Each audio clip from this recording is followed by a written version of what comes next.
Hello, and thank you for joining us for today's broadcast. This broadcast is a product of Shry Media, LLC. Unauthorized use, sale, or redistribution of this media in any form is strictly prohibited without the express written consent of Shry Media. Radio and television mediums are encouraged to reach out. Thank you for tuning in. Enjoy the game.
The story of the United States has been written for centuries.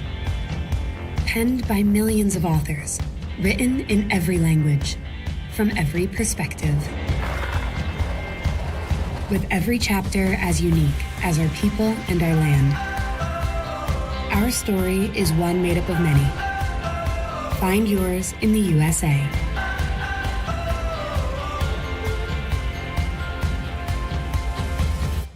In life, things aren't scripted. If you're an athlete, we need people like you and translate those skills to officiating. You can get a lot out of it.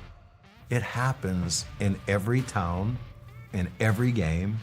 We never have a perfect game, but the rewards always outweigh the negativities.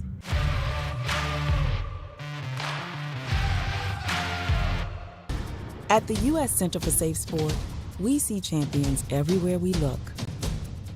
In every sport, on every court, we're building a foundation to ensure all athletes are safe, supported, and strengthened. At the U.S. Center for Safe Sport, ending abuse is not just our job. It's our promise.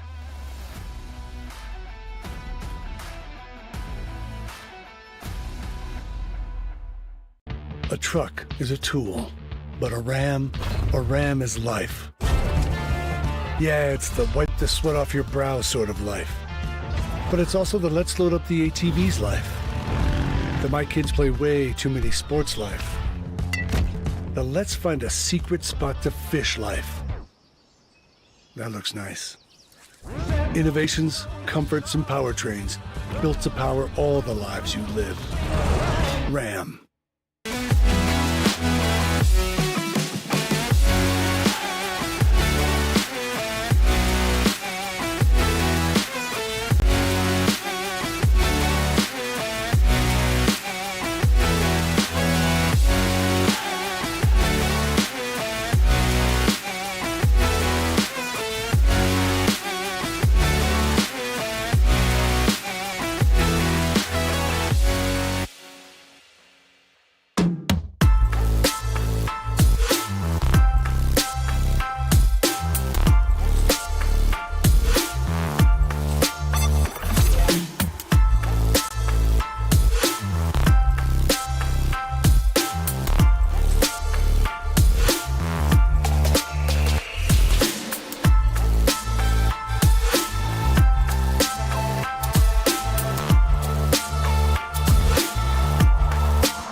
Let's go all out.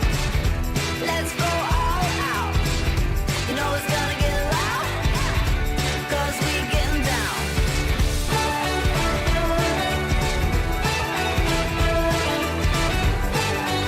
Your vacation is now playing in Tennessee.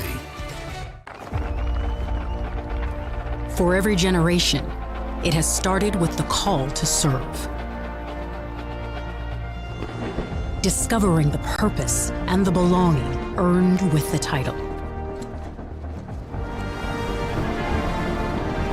Learning to dig deep and push through adversity together. Defending our nation and its people. It is a life of great worth and reward. But Marines are never really finished serving. Their commitment comes full circle, visible in communities across our country. This is Semper Fidelis, always faithful, always Marine, marking a path for the next generation.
The Southeast Sports Network, your free ticket to front row sports action.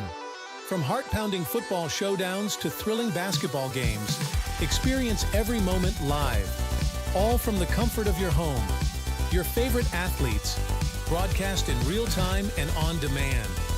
It's not just streaming, it's your front row ticket to the best of Southeastern sports. And the best part? It's absolutely free. Don't miss a moment of your favorite teams. Join us now at the Southeast Sports Network.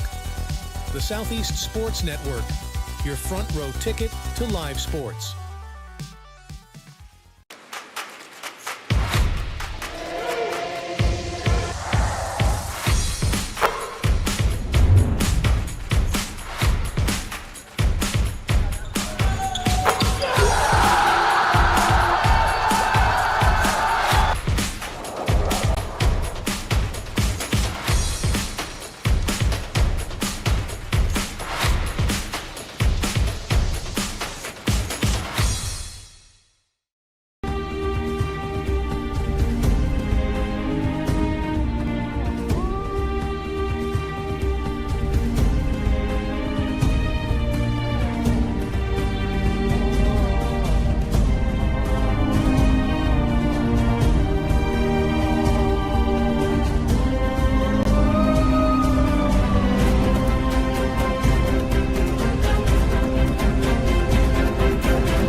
Welcome to the new era of brand promotion. Are you trying to find a way to make a splash?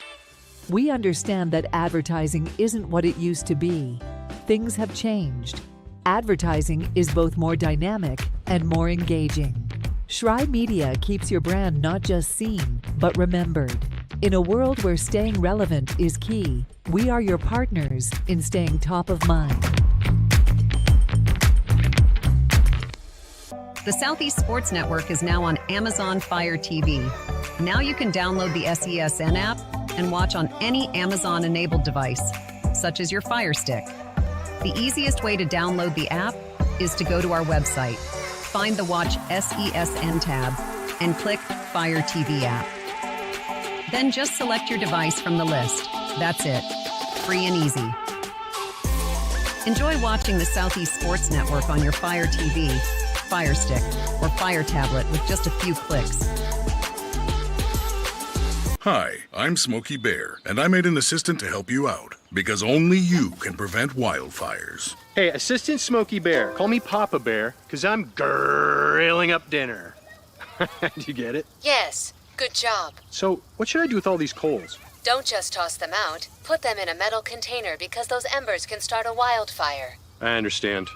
The stakes are high. Ha ha ha ha. See, Smokey thinks I'm funny. I got involved in officiating volleyball 8 years after I played Division I in college. Saying yes to volleyball officiating will give you the privilege to be a part of one of the most exciting sports around. I'm a speaker, A builder. I coach, culinary arts, auditor, a firefighter. For anyone contemplating becoming a volleyball official, just go for it. take the plunge, open the door. Say yes to officiating. Learn more about how to get involved at sayyes2officiating.com. The rhythmic sound of more than 500 cascading waterfalls. The endless echo of more than 10,000 caves. The serene silence of 1,000 miles of wilderness trails. The next time someone tells you to get lost, consider it an opportunity. Your vacation is now playing in Tennessee.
You're ready to reconnect, to discover, to explore a Georgia that always has more stories to share and views to admire.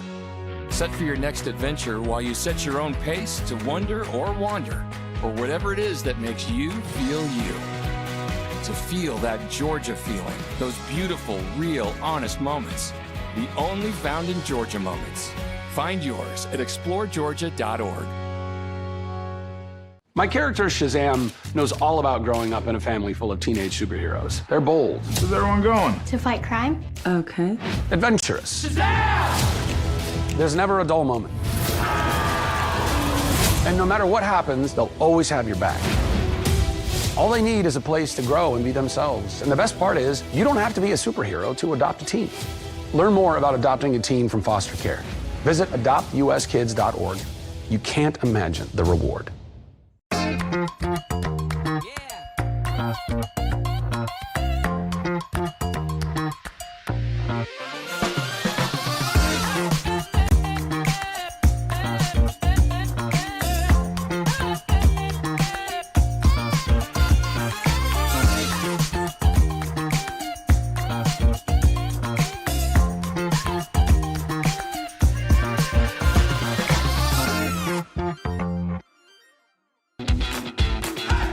Welcome to SESN, your ticket to the front row of the sports world, covering local, regional, and national events.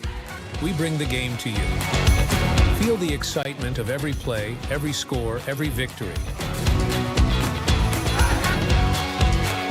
Get your seat, get on air, and immerse yourself in the heart-pounding action.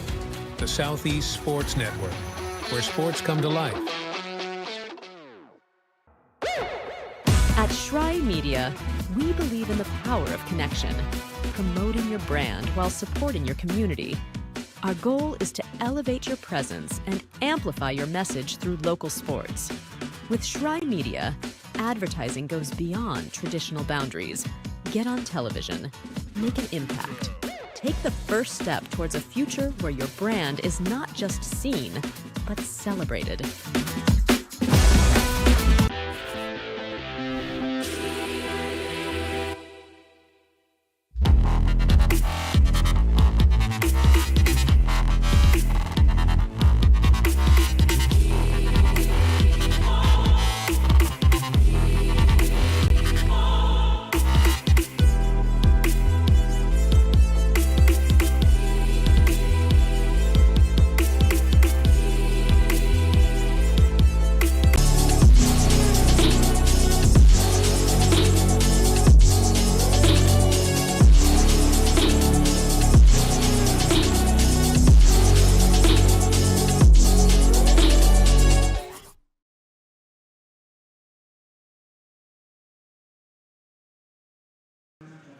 Hey, good morning, baseball fans. Welcome back to Hunter Wright Stadium here in Kingsport, Tennessee. Continuing coverage here on the Southeast Sports Network of the 2024 NAIA National Baseball Championships. This is the Kingsport bracket.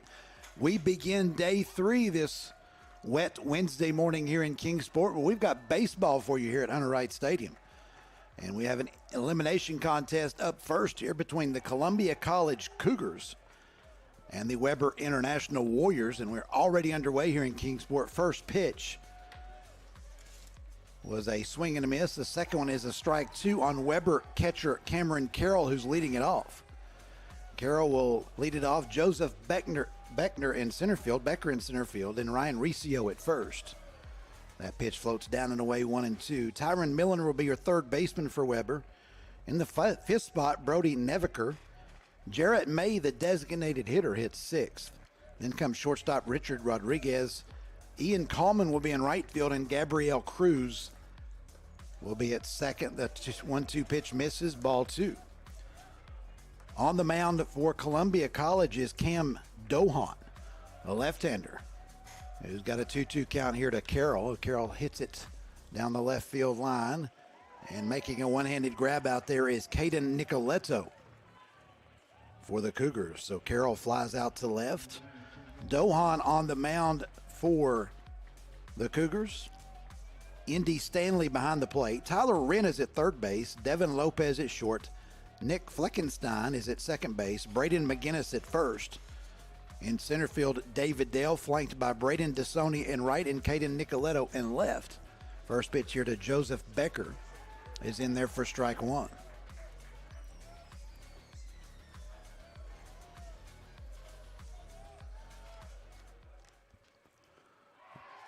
The 0-1 pitch is swung on and missed in this lefty versus lefty combination here.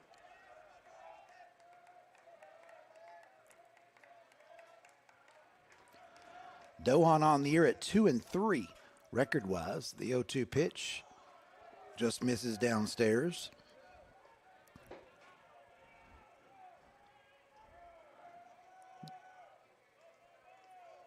Dohan making his 12th appearance of the year, 7th start for the Cougars.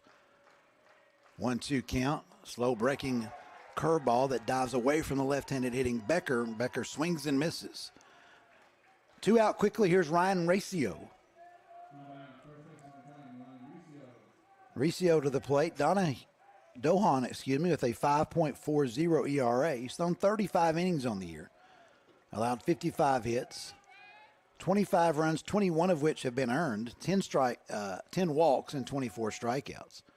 First pitch to Recio is downstairs 1-0. Just underway here in Kingsport. Elimination contest between the 3rd seed Columbia College out of Columbia, Missouri, and the top seed in the bracket, Weber International out of Florida. And for whatever reason, the top higher seeded team is a visiting team here today. Somebody smarter than me will have to figure that one out. But anyway, it's Weber, the top seed, which lost yesterday to Tennessee Wesleyan here in this elimination contest. Here's the 2-1 pitch to Recio, and it is in there for strike 2. Columbia College played its way here via an elimination win over Freed Hardman yesterday morning and afternoon, rallying with 2 runs in the bottom of the 9th to get to this spot. Here's a 2-2 pitch. Recio fouls it up the third base line. It will trickle foul. Lots of rain overnight here in Kingsport, but we've got good baseball weather this morning here on the artificial surface, which was implemented a couple of years ago here at Hunter Wright Stadium. 2-2 pitch, just misses. With the amount of rain we got here overnight, 2 years ago, we would not be playing baseball this morning. So we're fortunate to have the turf that's been invested in here by the folks in the city of Kingsport, so we can have more baseball for you this morning. Here's the payoff pitch coming to Recio. It's going to be a ground ball to short. Charging is Lopez. Lopez gets it over to McGinnis in time, and the Warriors go down in order here in the top of the first. No runs, no hits, no errors. Back here on the Southeast Sports Network.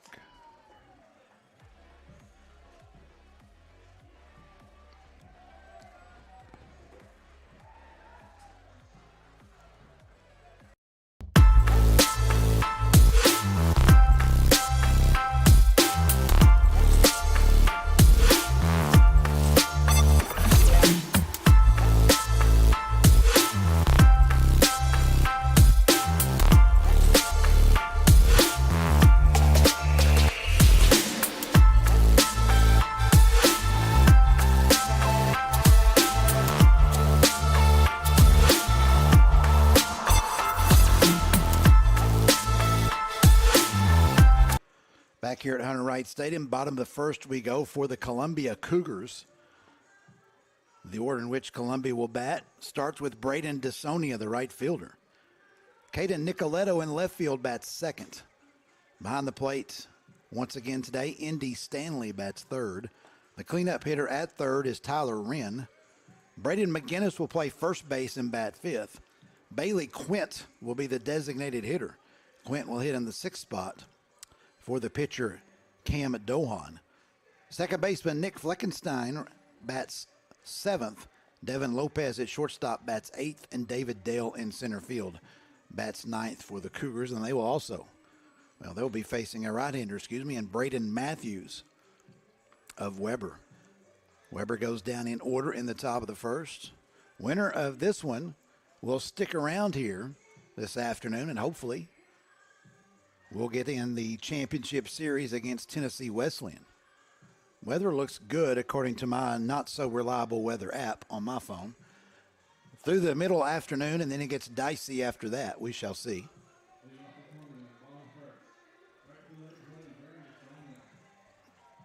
Braden DeSonia steps in with a 337 average, 68 base hits, and 202 at-bats now.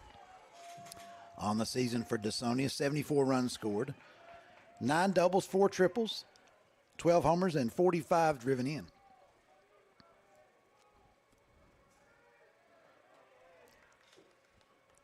Columbia and the Green Unis today.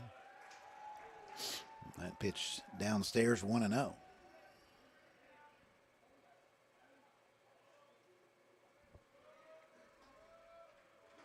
Actually, it's check that. In the air, I've got myself confused on the home and away teams. I was so ingrained thinking Weber was going to be the home team. It's Weber in the Green Unis today. Columbia in the home gray, looks like. 1-1 the count here at the DeSonia. That's down and away, 2-1.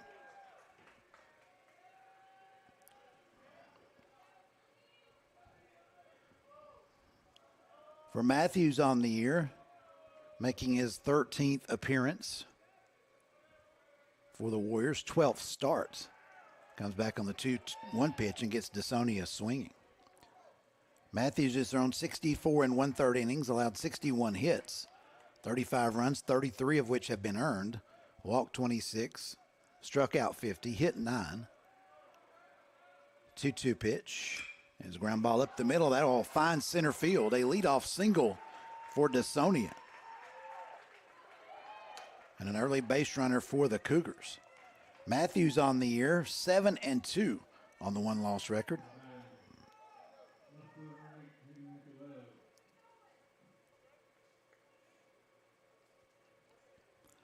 Matthews sports a 4.62 ERA. The whip at 1.35. Here's Caden Nicoletto.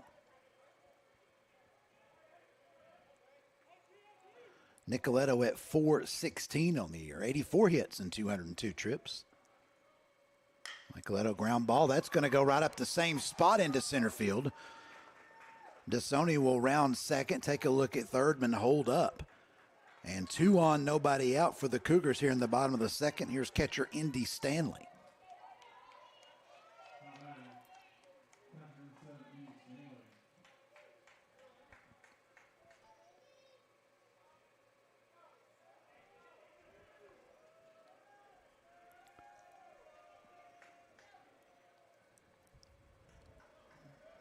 Stanley on the year at 467.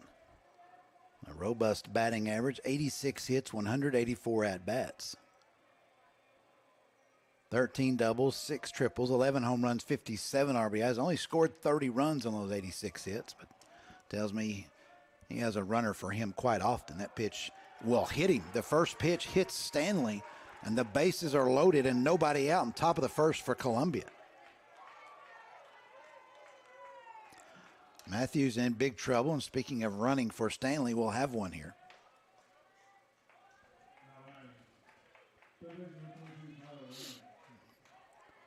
Same runner that ran yesterday for Stanley. That's Miles Jasper.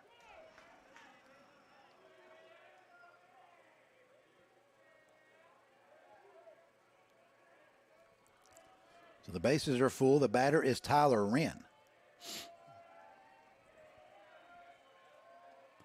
Wren on the year at 397. First pitch a called strike. Wren 73 hits, 184 at-bats. 22 doubles for Wren on the year. 5 triples, 13 round trippers, and 66 RBIs. The 0-1 coming to Wren. And takes inside 2-0.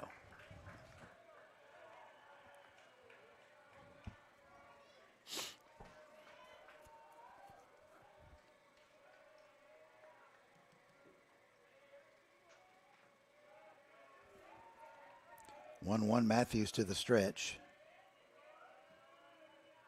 The pitch to Wren is hit in the air to the left field.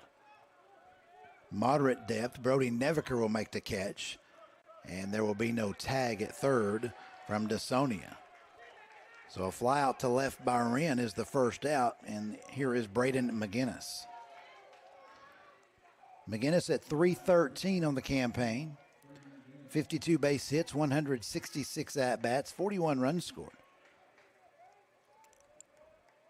15 doubles for McGinnis. No homers, 16 home runs, which is tops on the club. And 57 driven in. So bases loaded, 1 out for McGinnis.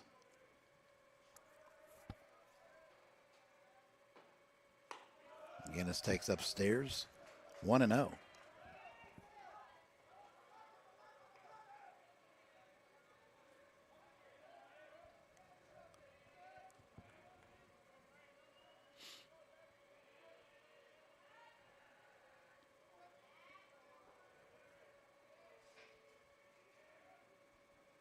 Coming. McGinnis slices it foul out of play down the right side. Evens the count at 1-1. This game, like the one yesterday, bumped up an hour. So hopefully get everything in before the rains come. Worked out well yesterday. Hopefully does so the same here today. 1-1. Down and away. Whatever the case here for Columbia and Weber, each would have to win 3 straight games to advance on to the 67th NAIA World Series in Lewiston, Idaho. They'd have to win this one and then beat Tennessee Wesleyan twice. The if necessary game is scheduled for tomorrow here in Kingsport. 2-1 count coming to McGinnis. McGinnis ropes it, diving at first to make the stop and goes to second, then trying to get the double play. The ball bounces away. 1 run has scored. Here comes the other run to the plate. On a wild sequence there, Columbia College will take a 2-0 lead. The line drive by McGinnis was nearly grabbed by Riccio diving in the hole between first and second. Riccio was able to gather himself and get the force down to second to Rodriguez, but Rodriguez returned throw to Riccio got through. And after DeSonia had scored, Caden Nicoletto comes around and scores, and the Cougars take a 2-0 lead. McGinnis on with the fielder's choice. He did not advance. You can give McGinnis an RBI for the fielder's choice, but not the second run, which will score on the infield error. So 2-0, 2 out, 1 on for Bailey Quint. Quint, 388.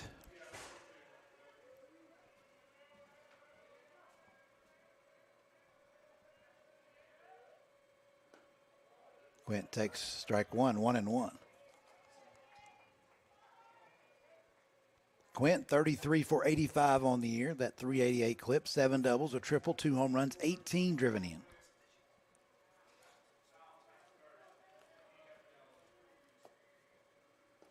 And that pitch gets by the catcher, Carroll. And scampering down to second will be McGinnis. Carroll unable to glove it on the backhand side. And so McGinnis down in scoring position for Quint.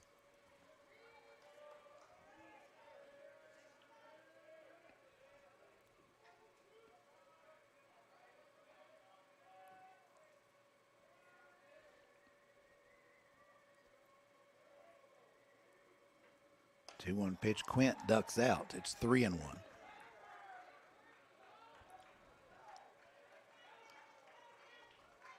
Columbia started the tournament losing to Tennessee Wesleyan with a count of 2-0. Weber defeated Freed Hardman in game 1, 3-0. Those games were on Monday.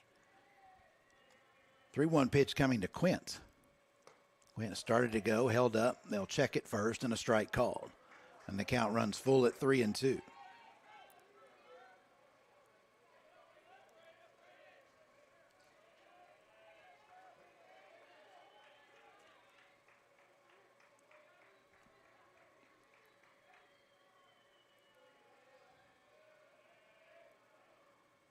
Three-two to Quint. That will float outside, and so Quint is on with the free pass. 2 on, 2 out for Nick Fleckenstein.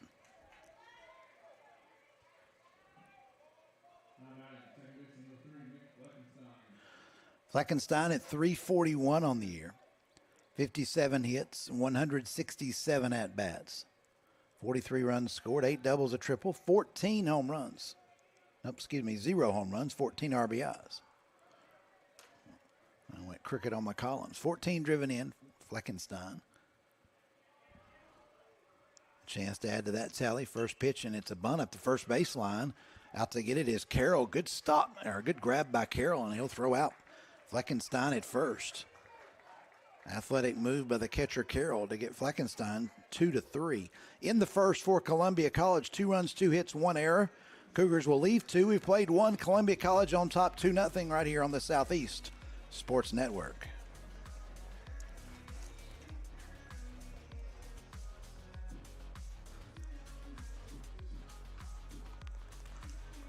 Southeast Sports Network is now on Amazon Fire TV.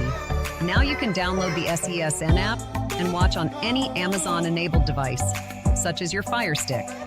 The easiest way to download the app is to go to our website, find the Watch SESN tab, and click Fire TV app. Then just select your device from the list.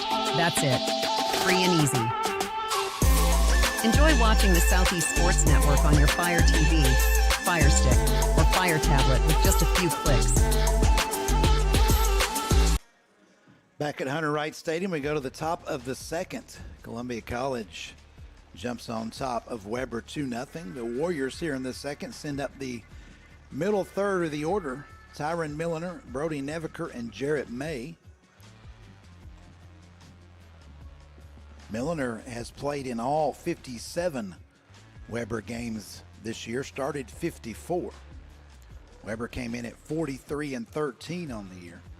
Columbia College at 38-15. Both lineups are largely the same as they have been throughout the 3 days. I mean, why mess with success, right? There's a reason you're here. Potentially a couple that have been inserted here and there, but largely the same lineup. Here's Tyron Milliner, who's had a good tournament here. Milliner now at 307. 59 base hits, 192 at-bats. 14 doubles, a triple, 11 home runs, including 1 here. First pitch from the left-hander stays down and away. 47 driven in for Milliner.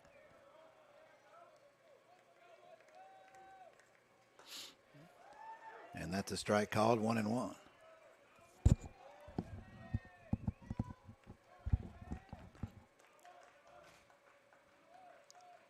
That one is hit into center field. Milliner's just a hitter. Another hit in the tournament for Milliner. A single. And it will bring up Brody Neviker. Neviker at 337. 63 for 187. 16 doubles. 3 triples, 2 homers, 41 driven in. Milliner yesterday against Tennessee Wesleyan, 2 for 4. And you go back to Monday for Milliner, where he was 1 for 3 with the home run. The 4th hit of the bracket for Milliner, and there's a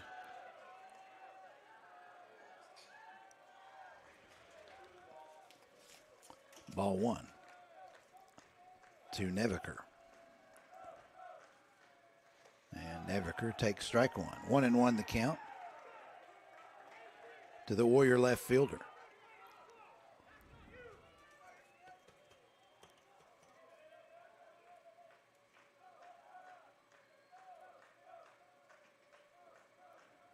One pitch is a curveball that floats in there and just misses. Dohan wanted that one. He falls behind in the count, 2-1. A leadoff single here by Milliner. First hit of the game for the Warriors. First base runner of the game for the Warriors here in the second. Throw to first by the lefty. Back standing is Milliner.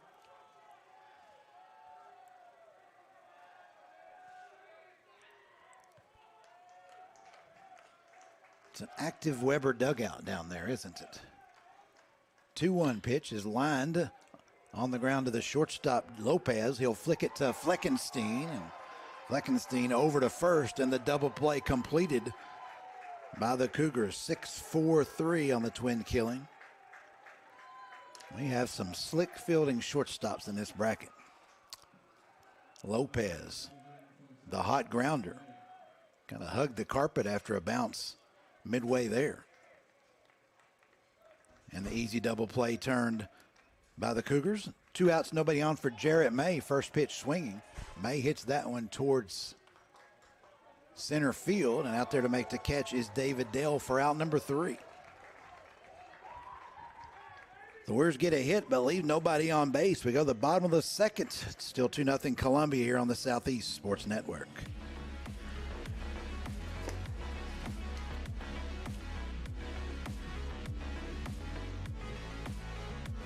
Southeast Sports Network is now on Amazon Fire TV. Now you can download the SESN app and watch on any Amazon-enabled device, such as your Fire Stick. The easiest way to download the app is to go to our website, find the Watch SESN tab, and click Fire TV app. Then just select your device from the list. That's it. Free and easy. Enjoy watching the Southeast Sports Network on your Fire TV, Fire Stick, or Fire Tablet with just a few clicks. Bottom of the second here at Hunter Wright Stadium in Kingsport. Columbia to the plate will send up 8, 9, and 1. Devin Lopez, David Dale will go back to the top for Braden DeSonia. 2-0 Cougars.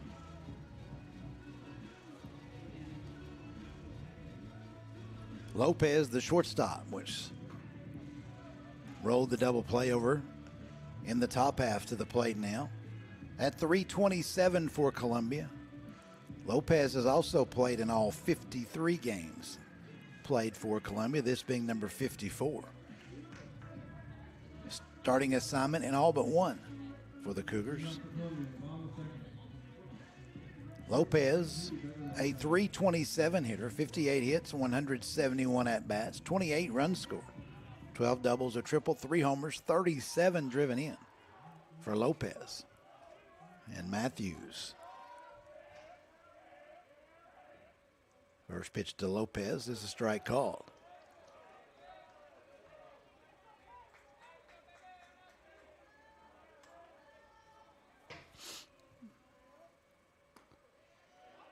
That pitch inside 1-1. Kingsport's Hunter Wright Stadium, the site of this bracket, has been the host of the Kingsport bracket for many years now as part of this great NAIA National Baseball Championship tournament. Tennessee Wesleyan has emerged out of this bracket twice and went on to win the Red Banner, as they call it. Tennessee Wesleyan done that 3 times overall. 1-2. That one hit on the ground, and it will be a foul ball.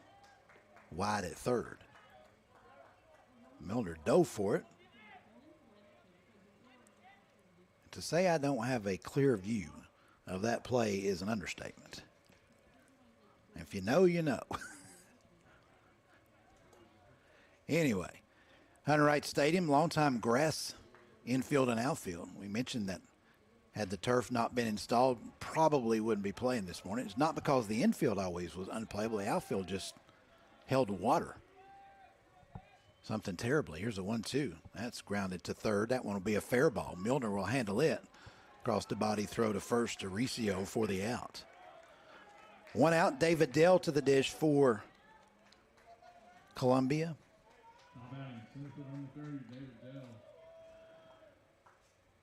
Dell at 49 hits, 134 at-bats, the 366 average for the 9-hole hitter. 15 doubles, a triple, 12 homers, 32 driven in. Been here many times where we got rainstorms and the tarp was on in good shape, but it just rained so hard and so much the outfield was the part that was unplayable. We don't have that problem anymore here with this turf. 1-0 the count to Dale. And that hits Dale in the lower back. And that stung a little bit. Dale will try to act like it didn't as he trots to first. Second batter of the game that Matthews has plunked.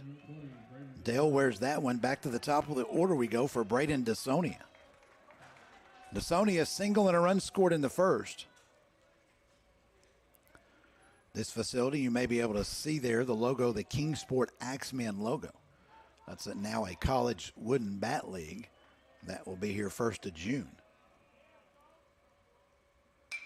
And that one's flared towards left field. Neviker over towards the line. And it's going to rattle around in the corner. It will fall in the corner.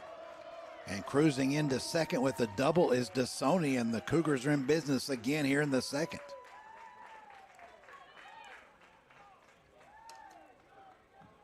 DeSonia goes the other way, hits it to the left field corner. Runners at second and third now for Caden Nicoletto. That's already the third hit of the game, for the Cougars. Nicoletto was single in the first, also scored. For years here in Kingsport, the Kingsport was an affiliate of the New York Mets organization and the Appalachian League, Rookie League Baseball, which was disbanded a couple years ago when Major League Baseball decided to cut back on its minor league affiliates. That pitch upstairs 1-0. Outside the stadium, there's a wall of fame that depicts every player that came through this part of the Kingsport Mets organization at Hunter Wright Stadium that made the big leagues, and there's quite a few down there. I saw a fan coming in that was taking some pictures on his cell phone of that wall of fame. There's a grounder back to the mound over the leaping Matthews. Shortstop Rodriguez will have no play. One run will score, and it's 3-0 Columbia. Give Nicoletto the infield single and the RBI. Scoring is Dale. And DeSonia down to third. I'm ruling that a hit. I'm waiting for the official word from downstairs. We haven't always agreed here this week. Still no indication on the board. I hear some hand wringing going on down there. That's, to me, an easy call. I mean, you can't give Matthews an error on that. Finally, there the hit goes up. Fourth hit of the game. Here's Stanley to the plate. Stanley was hit by a pitch in the first and takes strike one. Before this facility was built, there was another stadium on the other side of town where the Mets played. The Kingsport Braves were here. The Kingsport Royals were here way, way back. If you remember that, you're old like me. Anyway, 0-2. So we've got good baseball history here in Kingsport. 0-2, the count to Stanley. Runners on first and third, one out. 3-0 Columbia College. Elimination contest here in the Kingsport bracket.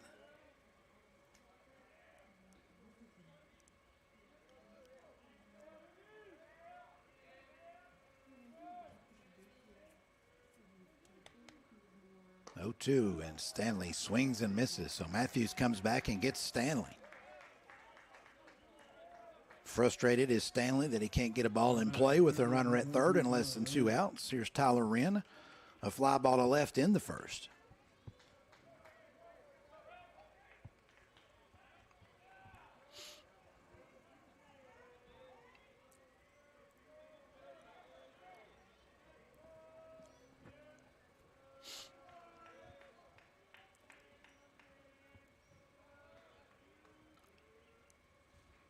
Wren will take a strike on the first pitch. Columbia had the bases loaded and nobody out in the first. Did get 2 across. Second and third with 1 out here. 1 has scored thus far. Matthews trying to limit the damage to that. And really based on the 2 situations, if he can do so, not the end of the world. Long way to go here in this one.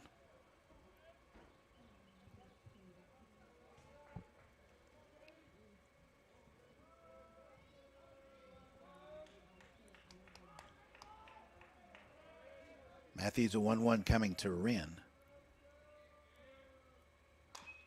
Wren hits that one on the ground. Wide at third, a foul ball, and it's 1-2.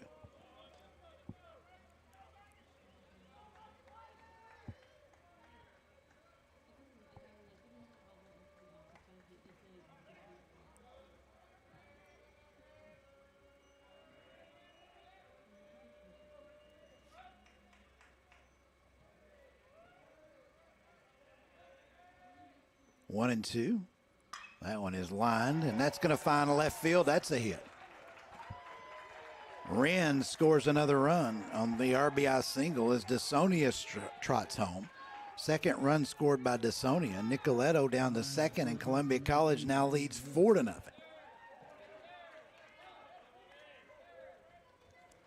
Inning continues for Braden McGinnis.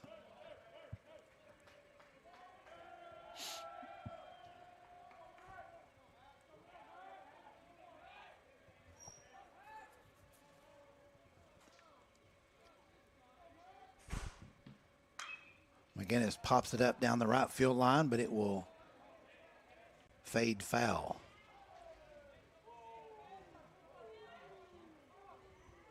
Weber down 4-0 with Matthews giving up 4 runs on 5 hits. Still no activity down there in the Weber bullpen.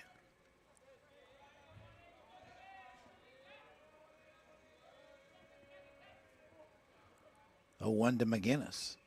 Fouls it straight back. Our broadcasting vantage point here is live. When I say live, I mean it. A foul ball could find its way through our open window, and it has before. I've been here.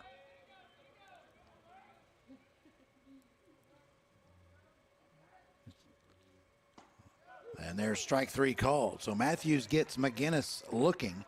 That does it here in the second. Columbia College 2 runs on 3 more hits.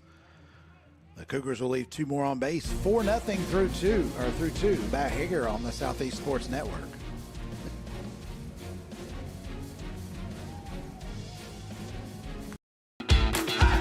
Welcome to SESN, your ticket to the front row of the sports world, covering local, regional, and national events. We bring the game to you. Feel the excitement of every play, every score, every victory. Get your seat, get on air, and immerse yourself in the heart-pounding action. The Southeast Sports Network, where sports come to life. Weber International in an early 4-0 hole here in this Kingsport bracket elimination game. We'll send up Richard Rodriguez, Ian Coleman, and Gabriel Cruz as Cam Dohan has faced the minimum through 2 innings here for Columbia College. Rodriguez, Coleman, and Cruz.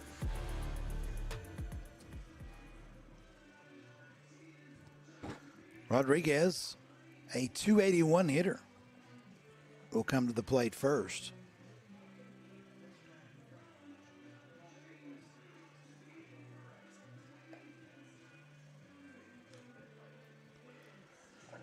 Rodriguez on the year, 47 base hits, 167 at-bats. Has scored 34 times, 7 doubles for Rodriguez, 29 driven in. The numbers through 2 innings for Weber: no runs, 1 hit. Warriors have committed 1 error and left nobody on base. 4 runs, 5 hits, no errors, and 4 left aboard for the Cougars. Rodriguez takes the first called strike. Dohan. And there's a bunt attempt at the plate. It will be fouled by Rodriguez. Dohan. Most of the names here in the bracket have been pretty straightforward. Dohan's I had to get some help on. And I'm glad I did, because that would not have been on my list of possibilities based on that spelling. Rodriguez an 0-2 count. And just misses, did Dohan. It's 1-2.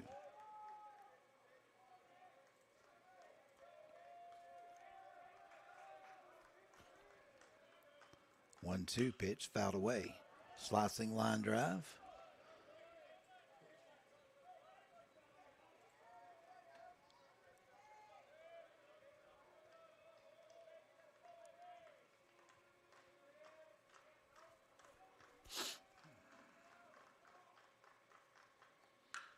That one is tattooed to left field. And that's going to fall in front of Nicoletto for a leadoff single. Second straight leadoff single for Weber. Milliner led off with a single in the second. He was erased on the double play.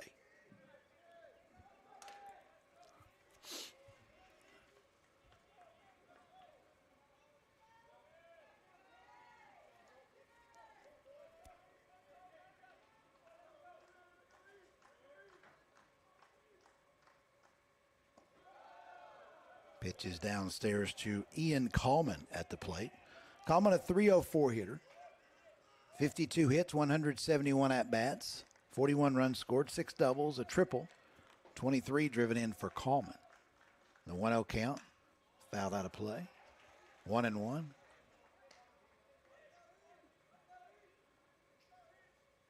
Wind is pretty much non-existent here, not a factor here at Hunter Wright Stadium, as the flag in right center field, by the way, is at half mast. What's today? I've missed something. 1-1. We'll ask about that between games, maybe. 1-1.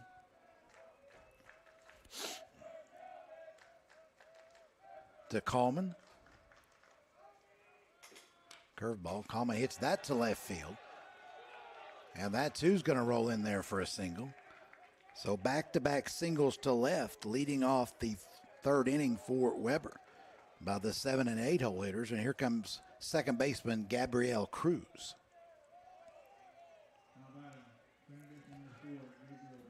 Cruz, a .293 hitter, 55 hits, 188 at-bats, 36 runs scored, 5 doubles, 2 triples, 36 driven in for Cruz. We mentioned coming in, Weber, coming into this bracket, not really a home run hitting club. Had, I believe, 28 home runs coming in on the year, hit 2 on day one, so we're up to 30 on the year. And the first pitch from Dohan is inside and low, 1-0 here to Cruz.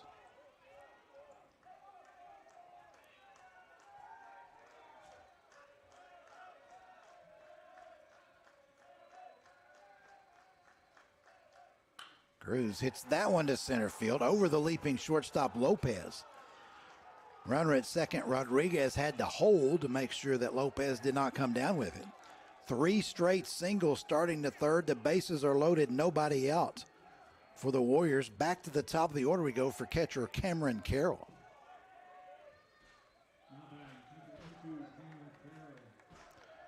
Carroll started the first for the Warriors with a liner to left. He's 0 for 1. Bases loaded, all on singles. 4 hits suddenly now in the game for the Warriors.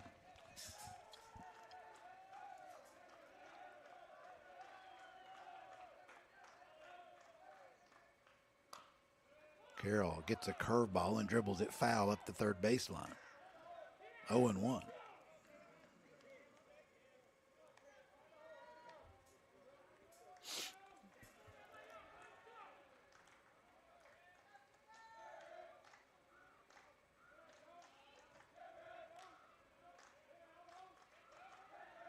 Here's the 0-1. Another curveball and a beauty in there from Dohan. It's strike 2 to Carroll.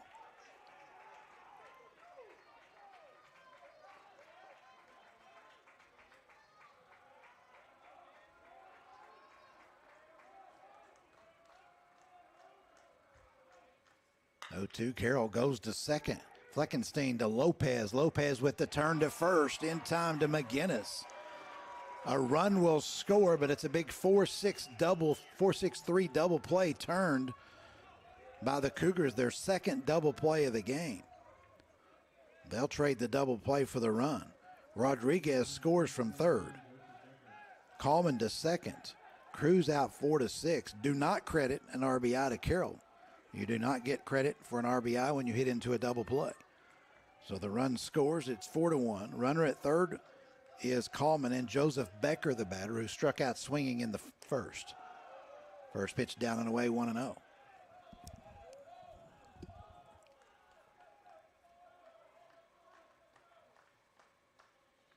That pitch in the same spot, 2-0.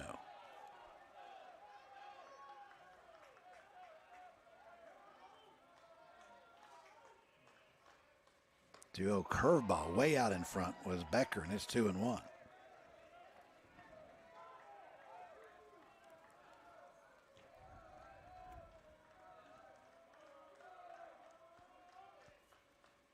Another curveball. That will just miss. It's 3-1. Dohan with the glove over his face. After that call, 3-1 the count. Dohan. 3-1 pitch, and it's ball 4. So Becker, the inning continues. Becker draws the free pass. First walk of the game issued by Dohan, and here's Ryan Riccio. Grounded out to short to end the first. Runners on the corners, 2 outs.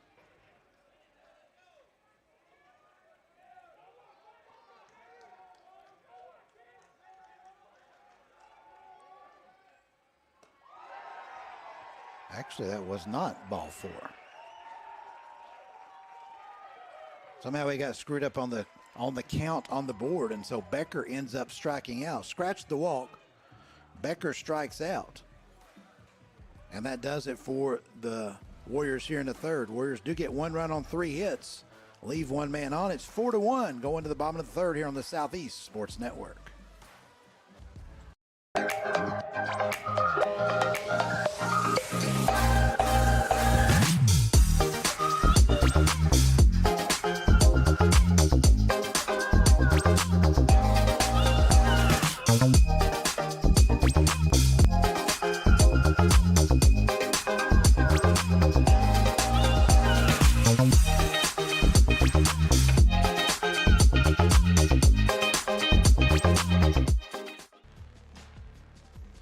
Bottom of the third we go, 4-1.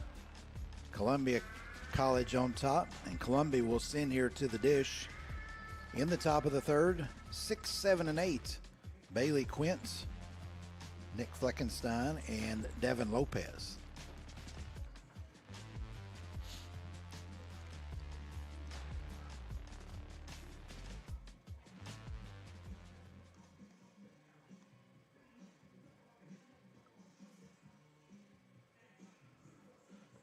Quint will step in. A 6'1" junior is Quint, out of Pilot Grove, Missouri.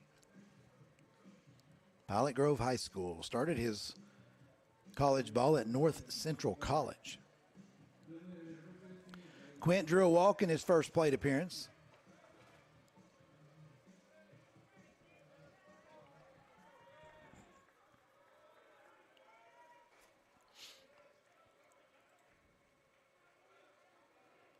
Matthews, first pitch to Quint, is out of the zone, ball 1. Weber now sending some folks down to its bullpen as we start the third inning. Quint fouls it straight back. 1-1.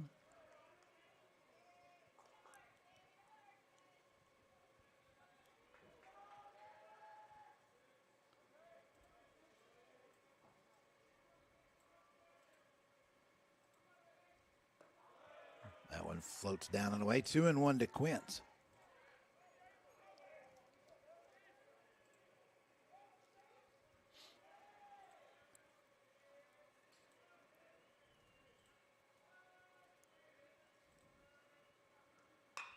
Ground ball shortstop. Rodriguez.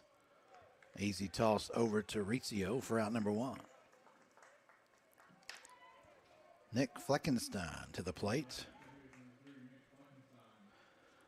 Fleckenstein in the first tried to bunt his way aboard, thrown out by the catcher Carroll.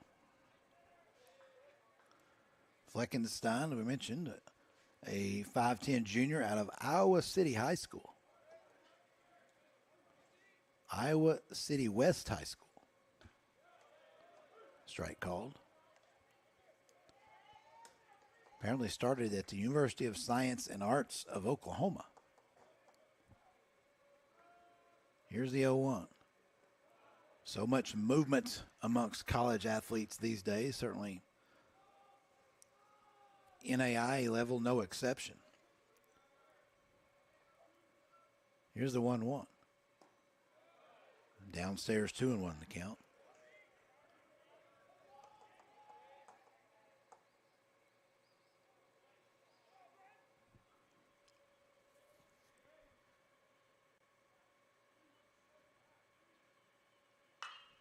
2-1 pitch is hit to left field, and coming in and making a sliding catch towards the plate is Neviker. 2 outs for Devin Lopez. Lopez a ground out to third, starting the second.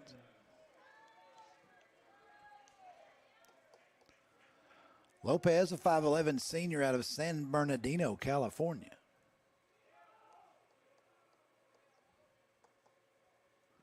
San Bernardino High School. He started at Oregon State. He went from San Bernardino to Oregon and now to Missouri. 1-0 pitch is in there for a called strike from Matthews.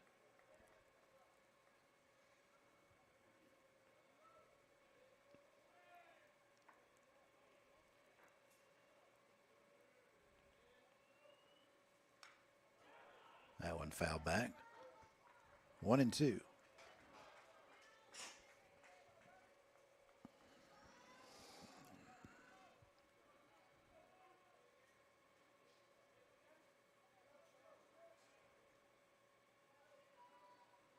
One-two pitch stays downstairs. 2-2.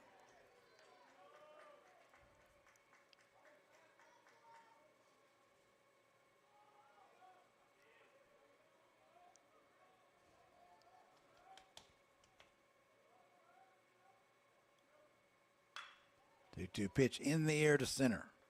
Joseph Becker with plenty of room.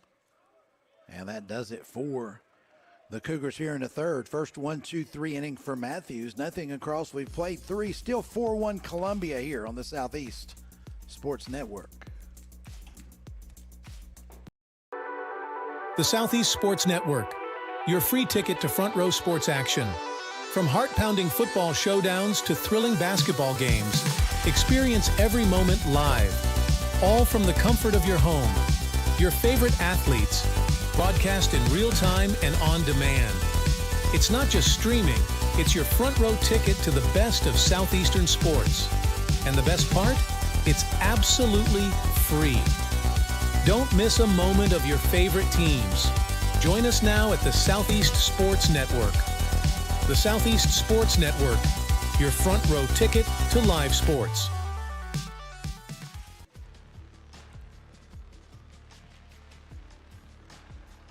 Bottom of the third here at Hunter Wright Stadium in Kingsport, Tennessee.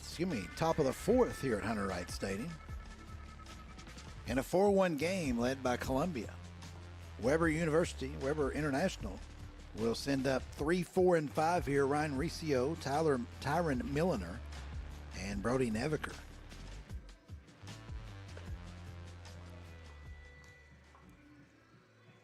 Skies continue to lighten here.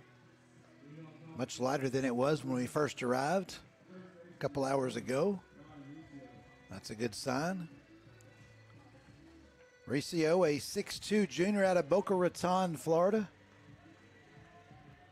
A friend of mine will be sending his daughter to Boca Raton to play college basketball beginning this fall. I think that's where Florida Atlantic is. First pitch downstairs to Riccio.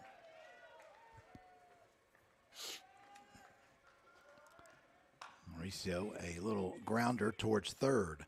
Ran up with it, throw to first. In plenty of time to McGinnis. And that's not Riccio batted. Yes, it was.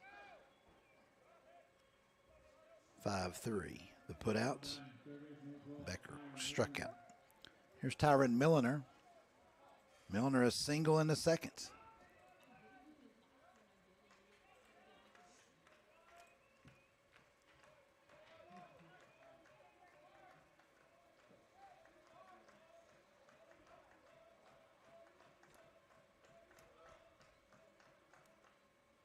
Milliner gets a curveball to begin with and's way out in front. He's down 0-1. Milliner is a 5'10 senior out of Fairburn, Georgia. Started at Lake Sumter State College. Count evens at Milliner 1-1. Now an inside 2-1. Milliner, the lefty versus lefty situation here. Lefties have not bothered him this week. 2-1. Milner actually tried to bunt his way aboard and fouled it back. It's 2-2.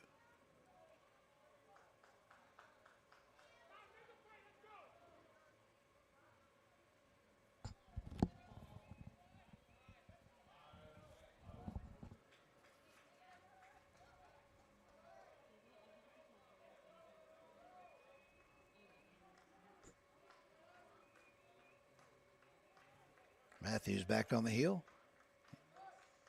Pitch to Milner. Thought he had him.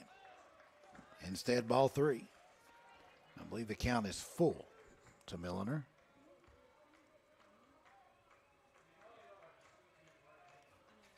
Three-two pitch. Milner turns and hits that one a long way, but foul. Up into the trees beyond the right field fence, but well foul. 3:30 down both lines here at Hunter Wright Stadium. No numbers on the power alleys, but they're way out there. Not as far, though, as dead center at 410. Milner fouls that at the plate. 410 with a blue 20-foot wall out there. And yesterday, we had one go over that wall. That was a monster shot yesterday. When you hit one over that blue wall here, you've gotten everything. 3-2 again to Milner. Comes back with the curveball and got him looking. No, he didn't. Ball 4. The catcher, Stanley, thought it was strike 3, and he whipped that ball down to Tyler Wren at third. Instead, it's ball 4, and Milner's on with the one-out free pass.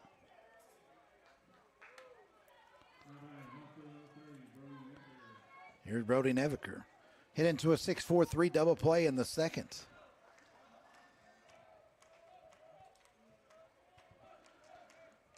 Neviker, 6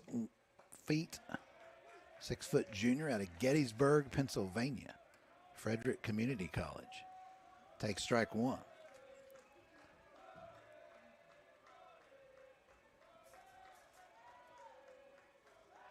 Throw to first. Milner will be back standing.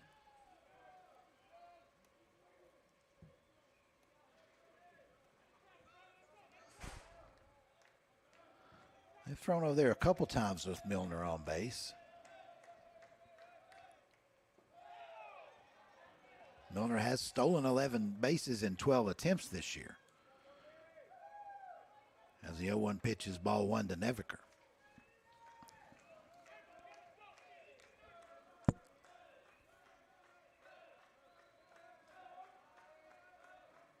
One. Neviker started to take a swing at it, pulled back, takes it for ball 2. 2-1 to count. Game 2 this afternoon also bumped up an hour, scheduled for a 2 p.m. first pitch. Tennessee Wesleyan waiting in the wings for the winner of this one.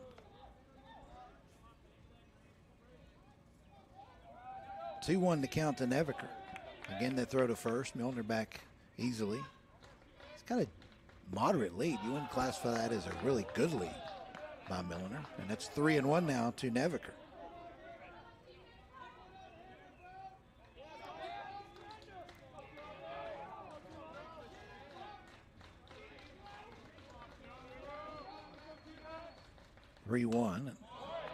Neviker fouls it off. Have another 3-2 pitch.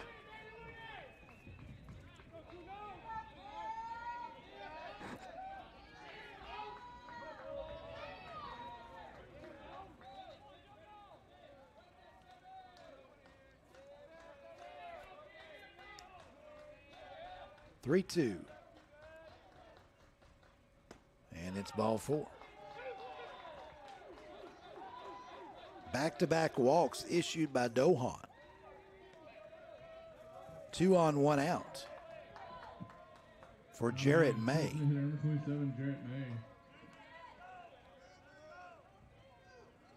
May came into this tournament batting 111, but has produced thus far. Came in today now hitting 134.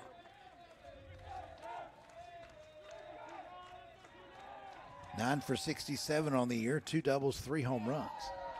and swings and misses. Did May. May yesterday was 2 for 3. Nope, excuse me. 1 for 2. Was walked, singled, and hit by a pitch.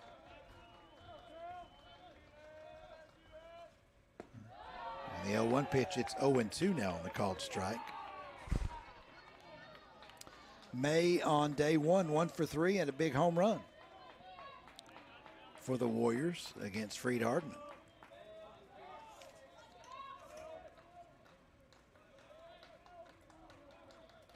O2 pitch coming to May.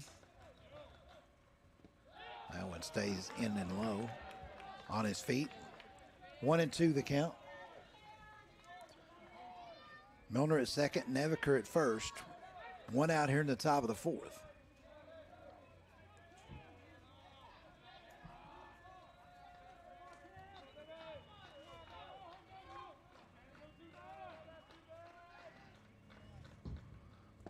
And 1-2 pitch. May will leave that downstairs as well. 2-2.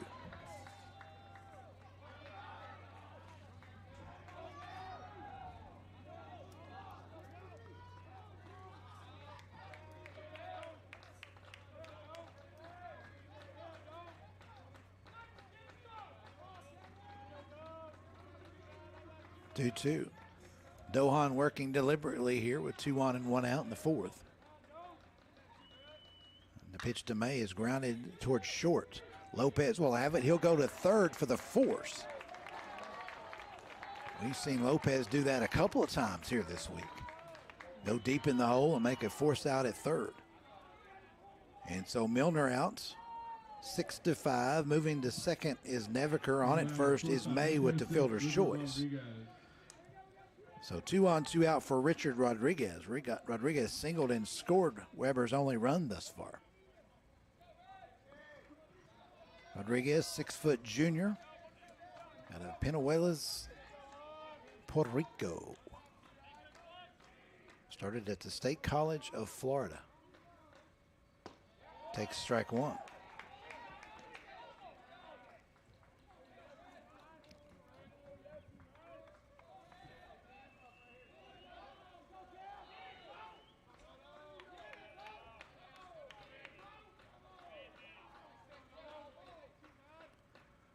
Pitch to Rodriguez is hit well to left field. Will it drop? It will. In front of Nicoletto. Nicoletto saw the plate not in time to get Neviker from second, and it's 4-2. The RBI, second hit of the day for Rodriguez. Right fielder, number 24, Ian Coleman. And he continues for Ian Coleman.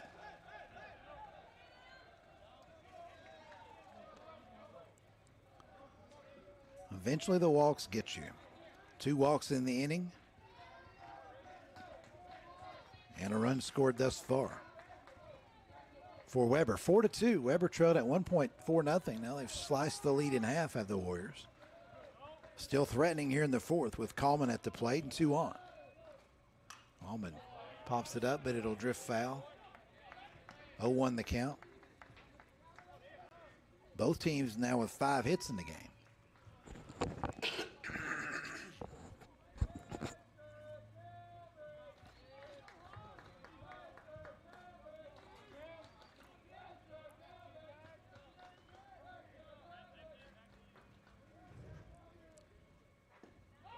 A 1 pitch stays down and low. 1-1.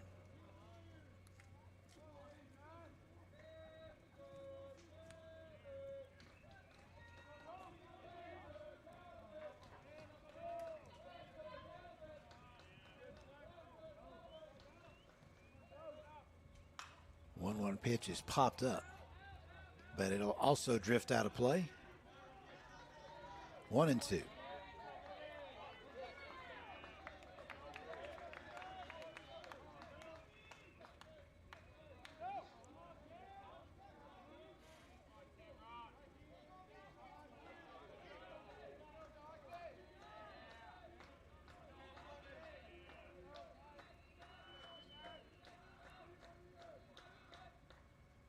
Coleman hits the 1-2 pitch in the air. Short right center field. Coming over, right fielder Braden DeSonia gets there in time for the third out. In the fourth for Weber, 1 run, 1 hit. The Warriors leave 2 aboard. We played 4. It's 4-2 Columbia right here on the Southeast Sports Network.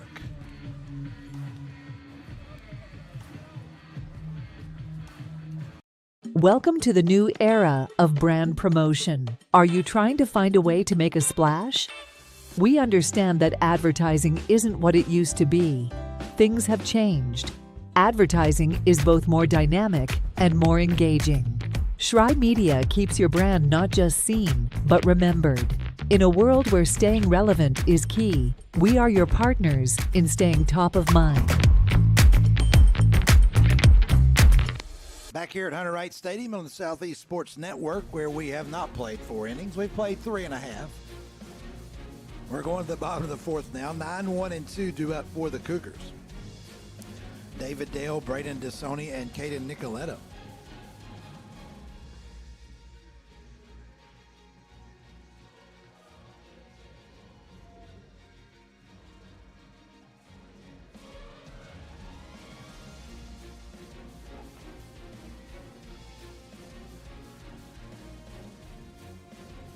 Dale in the second, his first plate appearance resulted in a hit by pitch and a run scored. Columbia scored 2 in the first, 2 in the second. Weber has answered with 1 in the third and 1 in the fourth. Dale, a 6-foot senior out of Jefferson City, Missouri, Blair Oaks High School.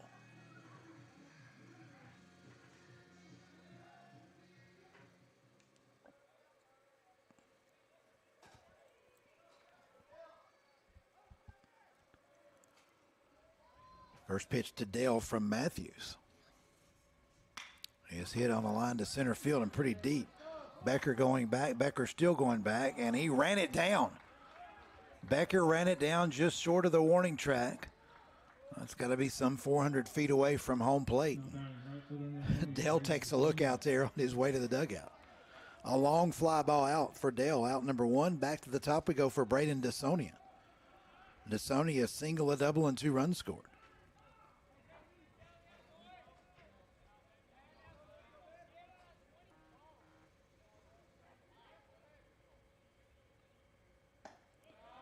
DeSonia out of Meade, Washington. Mount Spokane High School. 1-0 count to DeSonia.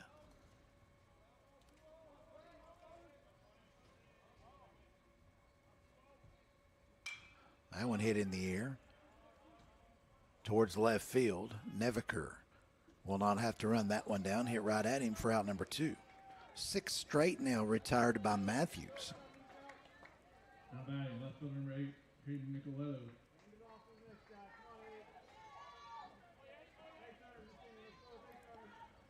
Caden Nicoletto to the plate.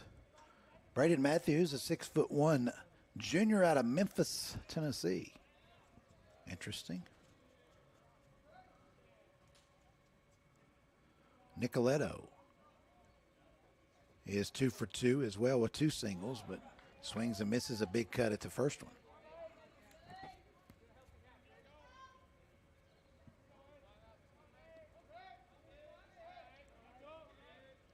Nicoletto is the Aussie. Fouled at the plate. He's down 0-2.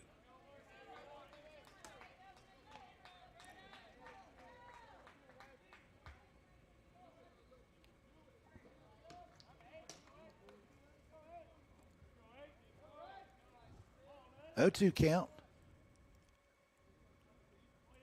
to Nicoletto. Hit off the end of the bat, foul down the third base line.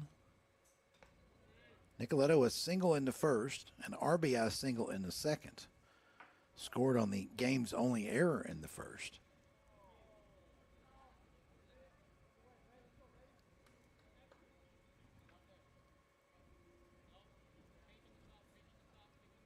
And we said that was off the end of the bat. Now the bat is over. With Nicoletto over towards the Columbia dugout. And he's going to have a new piece of equipment.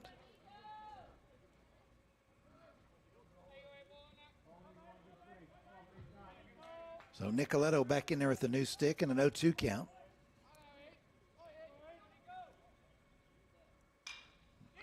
That one hit down the left field line and pretty well hit too. Going over to Neviker.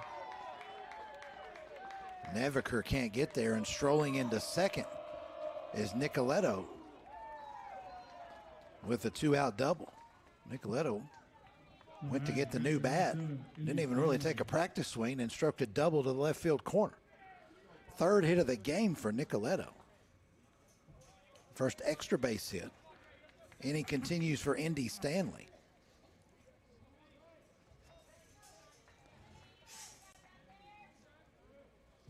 Nicoletto did not have a hit yesterday.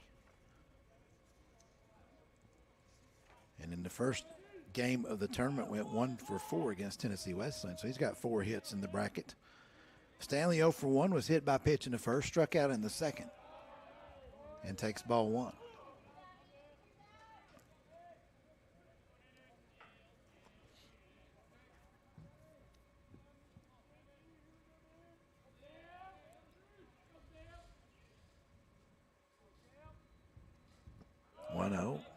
Low and outside, and I scoot out to block it was Carroll. 2-0.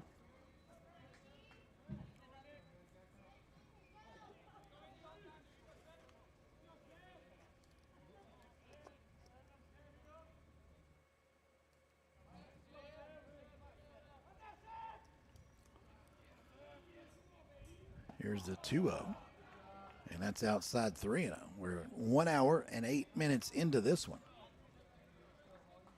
Every game, all 4 of the first games were played at under 2.5 hours.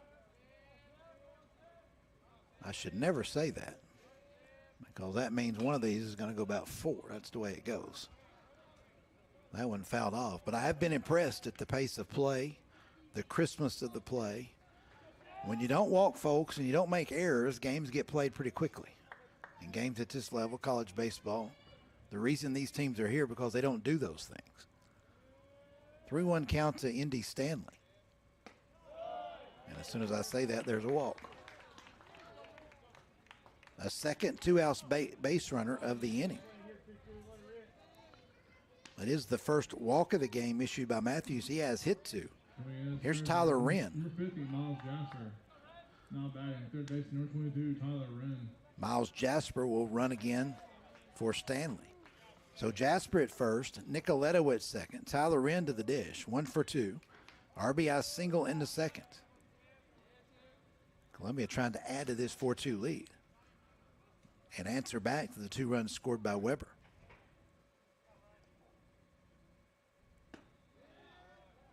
There's a strike call to Wren.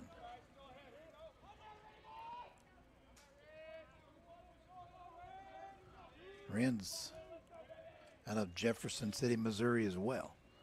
Eugene High School. Wren takes upstairs 1-1.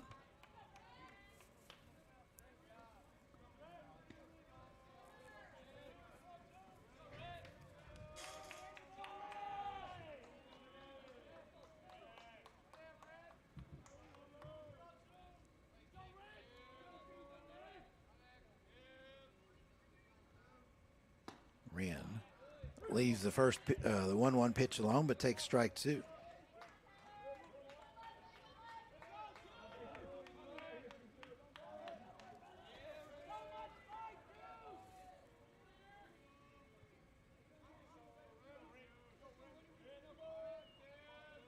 Wren 1-2, grounded wide of third and foul.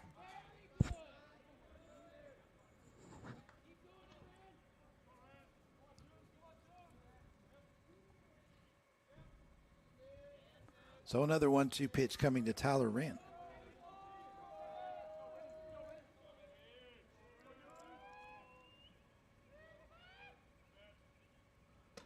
High and tight, 2-2. So 2 on, 2 out. 2 balls and 2 strikes to Tyler Wren.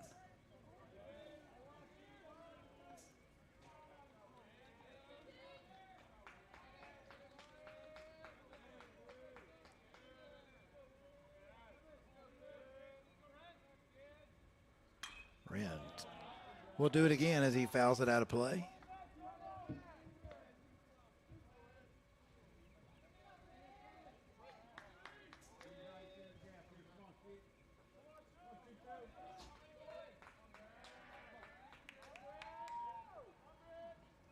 Two to Wren this time. He'll leave that one, and it will float down and away. So the count is full.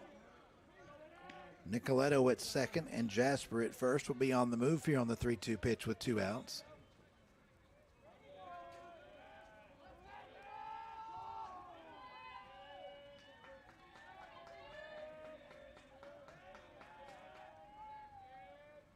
There they go, and it's strike 3 called to Wren. Wren looks at strike 3. That does it for the Cougars here in the 4th. No runs a hit. They leave 2. And now we've played 4 complete. 4-2 Columbia here on the Southeast Sports Network.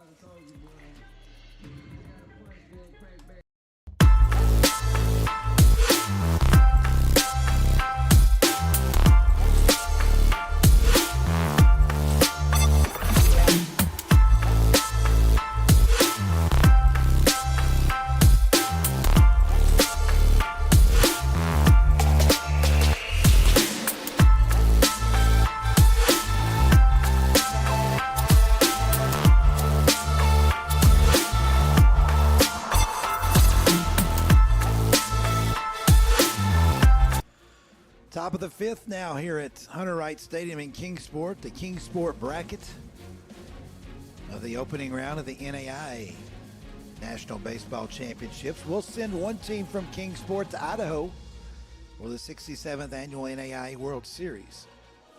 That commences on May the 24th.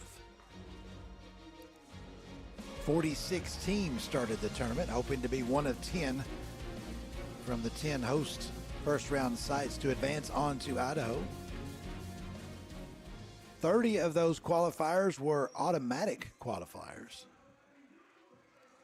15 were at large, and of the 15, 3 came to Kingsport, including these 2. Weber International and Columbia College. The only automatic qualifier was Tennessee Wesleyan, as they won the Appalachian Athletic Conference tournament, also held here at Hunter Wright Stadium. Gabrielle Cruz, Cameron Carroll, and Joseph Becker for the Warriors.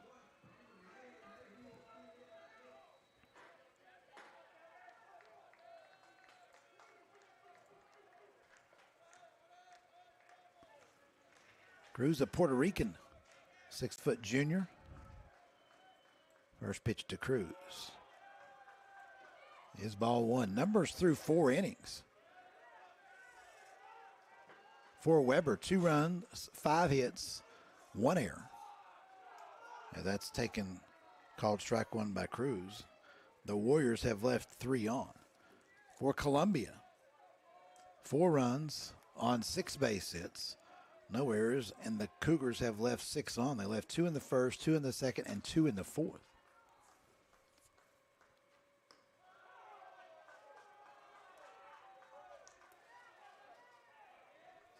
And that's taken by Cruz, and I believe the count is 2-1. Yes, 2-1 count to Cruz. Now 2-2. Kingsport's been the host city for this opening round for many years now. I want to say, well,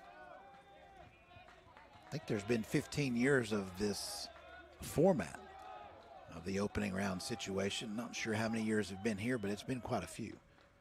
2-2, that will hit down the right field line, and it will settle just inside the bullpen down there. So another 2-2 count coming to Cruz. Cruz a single back into 3rd. We play the top of the 5th now.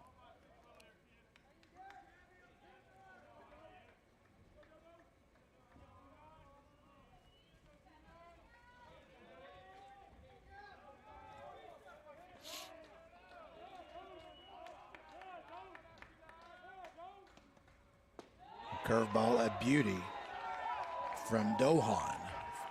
First strike 3 called, and Cruz down on strikes. For Dohan, just the 3rd strikeout of the game by Dohan. Here's Cameron Carroll.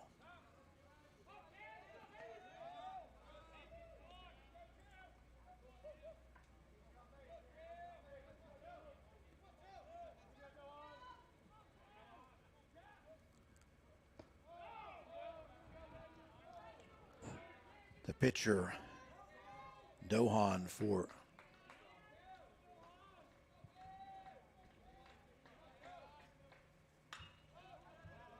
Columbia,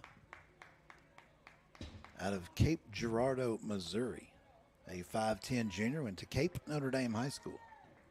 1-1 count. Here's the leadoff hitter, Cameron Carroll. A line out to left and a 4-6-3 double play in the third. That came after 3 straight singles to start the inning. And he's now down 1-2.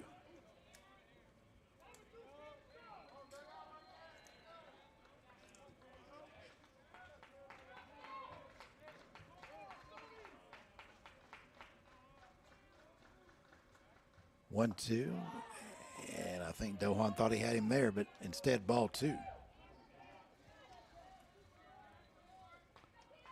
Dohan, as you mentioned, came in with a 2-3 record.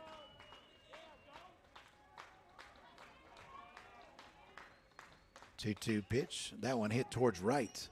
DeSonia a few steps towards the line, makes the catch for out number 2. 2 out for Joseph Becker. Tough day thus far for Becker. Has struck out twice. Once in the first, once in the third. Now batting, center fielder number 9, Joseph Becker.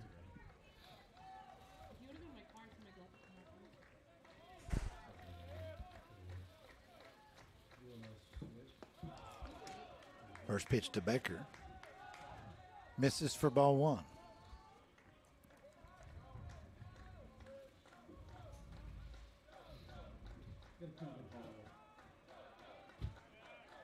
One-0 delivery on a line to center field, but right at David Dale, who circles it for out number 3. Nothing across for the Warriors. We're halfway home here in this one. It's 4-2 Columbia, right here on the Southeast Sports Network.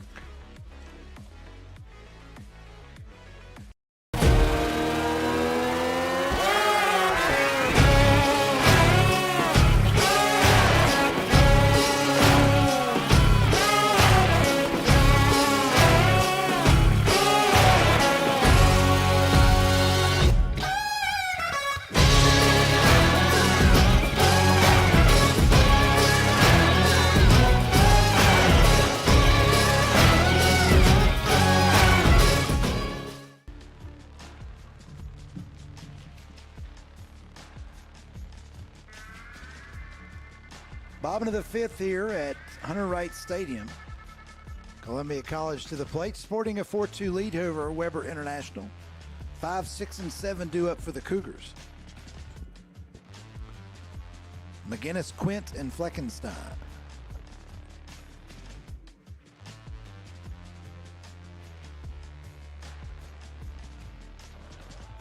Turned into a nice May afternoon, afternoon yet? Still morning here in Kingsport. But a nice morning here in Kingsport. Got a little bit of sun breaking through. A little bit cool for the month of May here in Kingsport. We'll take it. I got to go to Murfreesboro next week for Tennessee State High School Championship Week. And I don't think I've ever been down there. It wasn't about 90, so things are probably going to change next week. But looking forward to that. Enjoyed the time here on the Southeast Sports Network here at the opening round of the NAIA National Championships. Appreciate the folks for having the hometown boy on board. First pitch to McGinnis from Matthews is high and tight, 1-0.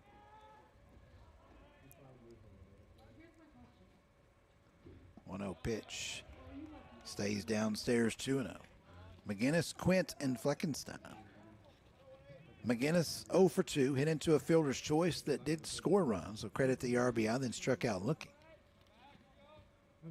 2-0, a line drive right center field. That is curling over towards the running Ian Coleman for out number 1.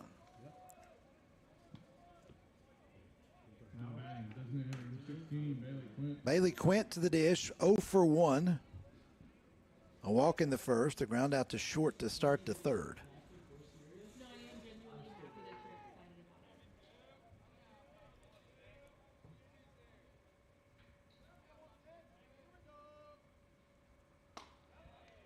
First pitch fastball misses.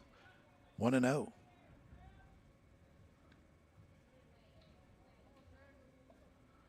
These two teams have combined to win 81 games on the regular season or on the season.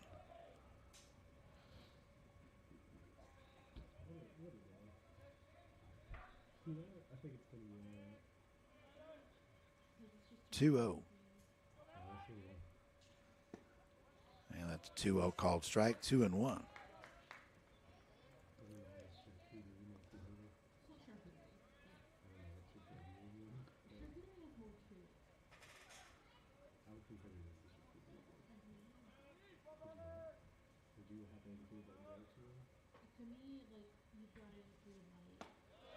Two one stays upstairs, 3-1 to Quint.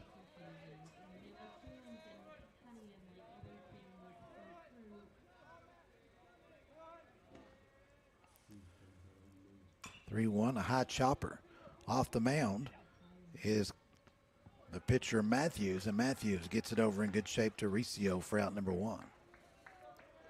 I thought maybe when Matthews let it bounce one more time, that might create a closer play at first than it did, but Quinn out by a couple of steps. 2 outs, nobody on for Nick Flickenstein. 0 for 2. I've called his name about 10 different ways, I think. Hopefully one of them has been correct. 0-1. Fleckenstein, I think, is the most common that we've used. And I'm not the only one. The downstairs guy's done it as well.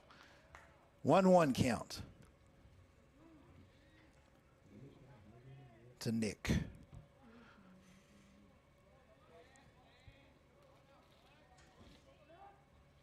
One in the air towards right field. Coleman. And the Texas leaguer comes down, and the Cougars here in the 5th also go in order. Nothing across. We've played 5. Still 4-2 Columbia here on the Southeast Sports Network.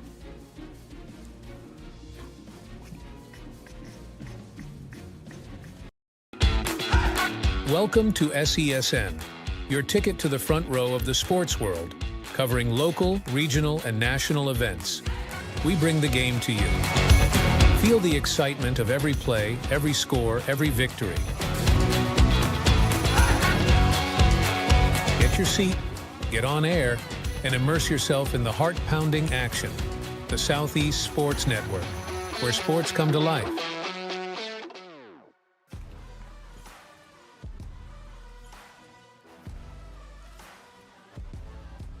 Back here at Hunter Wright Stadium, we go to the top of the 6th. Weber will send up 3, 4, and 5. Riccio, Milliner, and Neviker. Same 3 that started the 4th. For the Warriors, Riccio 0 for 2, a pair of groundouts.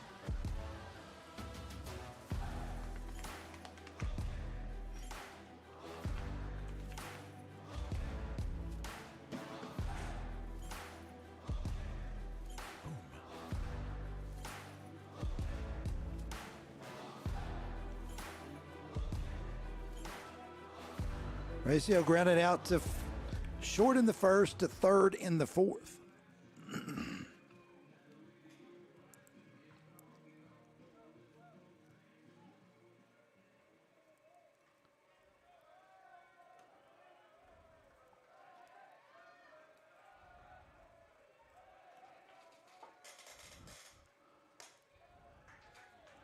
Riccio at the dish, and the shift is on for him. Second baseman Fleckenstein around to the third base side of second base, and it's popped up on the infield. McGinnis calling for it at first and makes the catch for out number 1.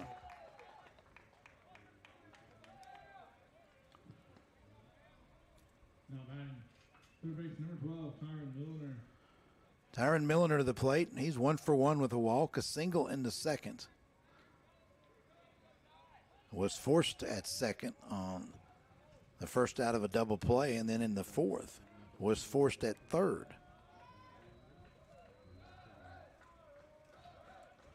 First pitch to Milliner. It's in there for strike 1.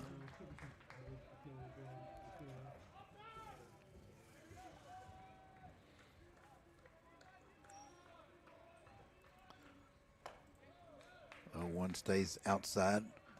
1-1 to Milliner.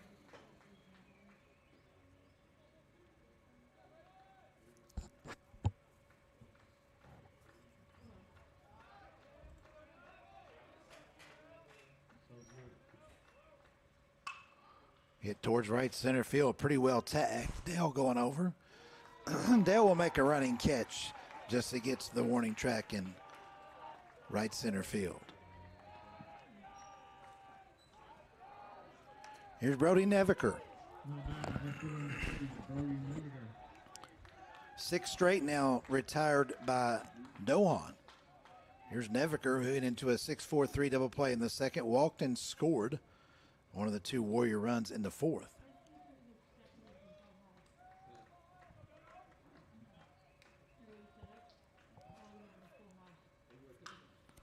That one grounded to third. Wren to his left, has it. Strong throw to McGinnis. Second straight inning, the Warriors go down in order and in a hurry. Nothing across here in the 6th. We go the bottom half. 4-2 Columbia here on the Southeast Sports Network.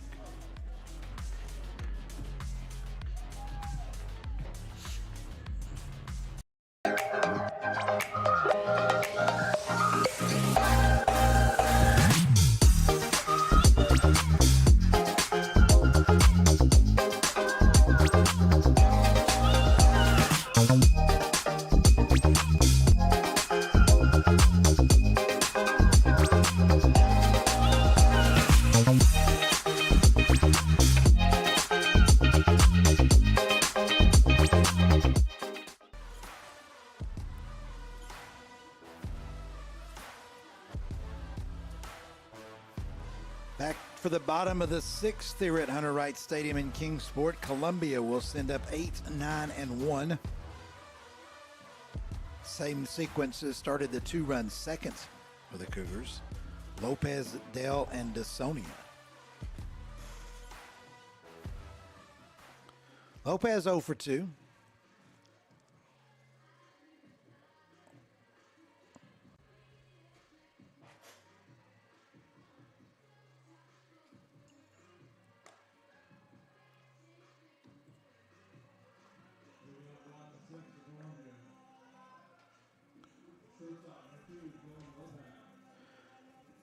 Lopez a ground out to third and a fly ball to center. Another reason for the crispness of these games here is that the starting pitchers have gone well into the games in all 4. And here we are in the 6th, both still in there. Change of pitchers can slow down progress sometimes. These will be able to stay in here. There's a single to left to start the 6th by Lopez. So Lopez on, and it'll bring up David Dale. Dale was struck by a pitch in the second, scored a run. Started to 4th with a fly out to center. See if they play a little small ball here, they being Columbia.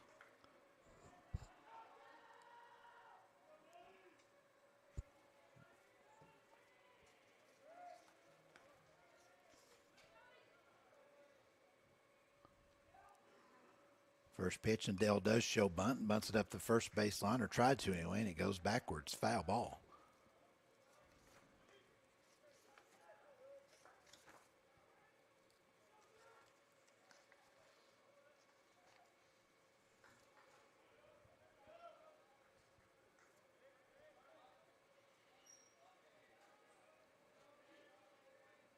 Dale did not play in the first game for Weber. Interesting. That one, and how many times do you see it after you miss the bunt attempt, trying to sacrifice and give yourself up? You stroke a single to left. So back-to-back singles to start the 6th from Lopez and Dale, and we go back to the top of the order for Braden DeSonia. Actually, looking at Dale for Columbia. Had a double in the game against Freed Hardman. And then I looked correctly against Tennessee Wesleyan. There's Dale. I was looking down there, went 1 for 3 there as well. He's hit safely in all 3 games here in the bracket. DeSonia 2 for 3 on the day, 2 runs scored, and that one gets through the catcher, Carroll. And both runners advance, so now 2 in scoring position for Columbia, nobody out.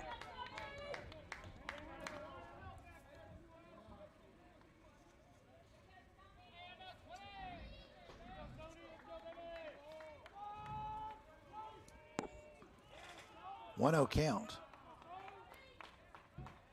No indication on the board about wild pitch and or pass ball. I kind of think that one was a pass ball based on my vantage point. There's a rope to right field by DeSonia. 1 run scores. Lopez comes across. Dell will hold at third, and it's 5-2 in favor of the Cougars. DeSonia with his 3rd hit of the game. Second player in the bracket to have 3 hits in a game.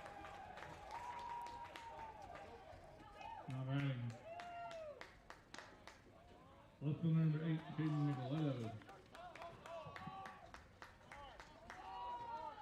Cruz Newman of Tennessee Wesleyan had 3 hits yesterday. And we're going to have a visit to the mound from the Weber staff.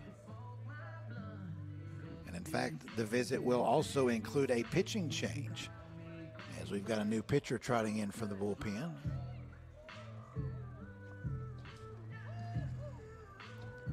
And the new pitcher for the Warriors will be Brighton Taylor.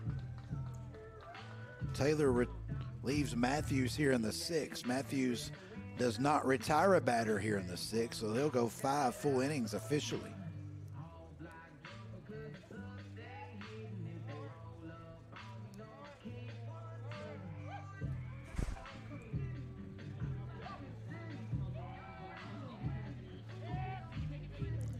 Brighton Taylor on the year for the Warriors, making his 14th appearance of the season, all in relief except for 1. Taylor has tossed 20 2/3 innings, allowed 19 hits, 14 runs, 10 of which were earned.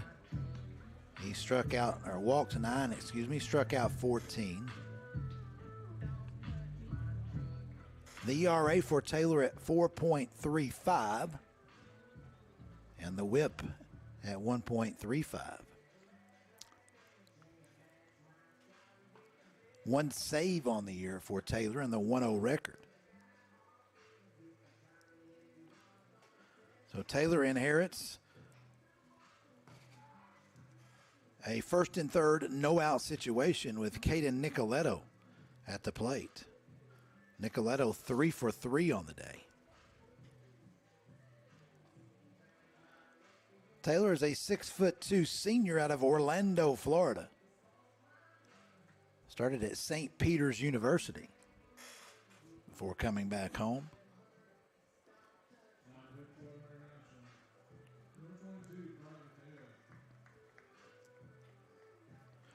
Matthews on the day goes 5 innings. He allowed 9 base hits. Struck out 3. Walked 1 and hit 2. And responsible for the 5 runs scored and the 2 runners on base. We can't close the book on Matthews just yet. First pitch from Taylor is hit to right field. Coleman over, and he makes a one-handed above-the-shoulder catch in right field. And slow to tag from third was Dale. Dale had to go back, unsure that that ball was going to be called. So it was a late tag on a ball that went way out near the warning track in right field, but Dale still able to come home and score the 6th run of the game for the Cougars. And Columbia increases its lead to 6-2 on the sac fly by Caden Nicoletto. Drives in his 2nd run of the game, and it's 6-2, and at the plate is Indy Stanley.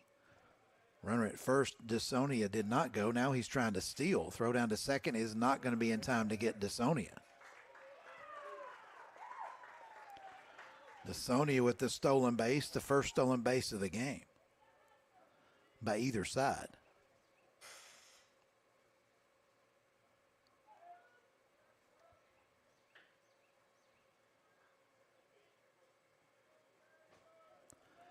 DeSonia, we should have noted, was certainly a threat to steal, having successfully stolen on 30 of 31 attempts on the year. Now 31 of 32, and a strike called to Stanley, and the count evens at 1-1.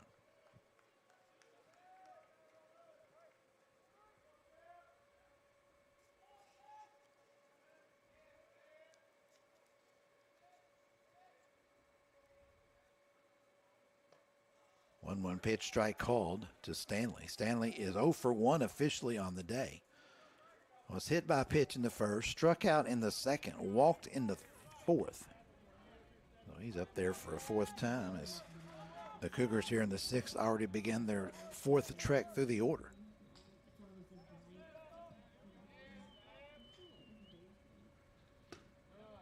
One-two pitch just misses inside and low, 2-2.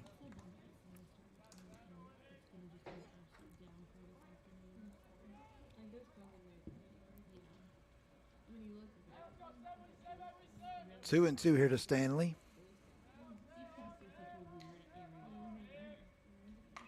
Stanley, that one a little roller back to the mound.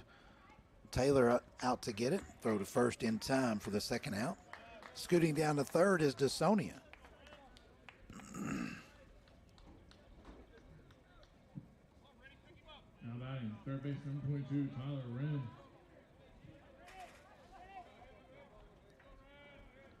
Tyler Wren at the plate, 1 for 3, an RBI single in the second. Also flown out to left and struck out looking.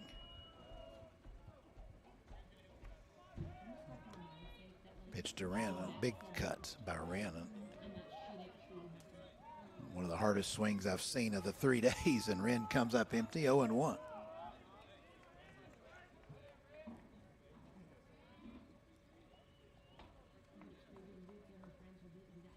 0-1, a line drive snagged by the shortstop Richard Rodriguez for the third out. Wren got all of that one, but right to the shortstop Rodriguez for the out. 2 runs, 3 hits, 1 left for the Cougars. We go to the 7th, 6-2 Columbia right here on the Southeast Sports Network.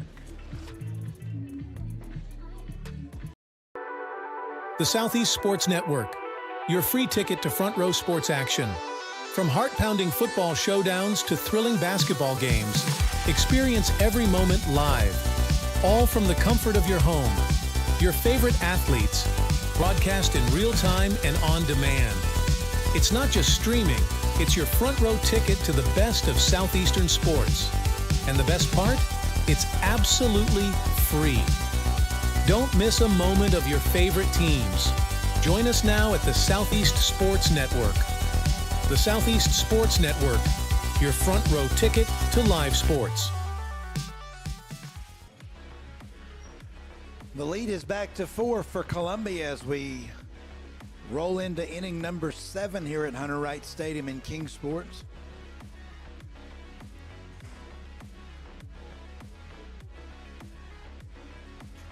Jarrett May, Richard Rodriguez, and Ian Kallman due up for the Warriors.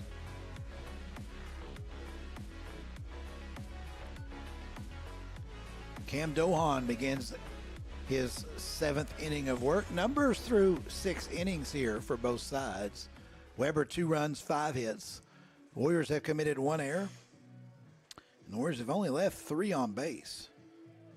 Meanwhile, for the Cougars, 6 runs, 9 hits, no errors. The Cougars have stranded 7. Jarrett May 0 for 2 on the day, a fly out to center and hit into a fielder's choice in the 4th.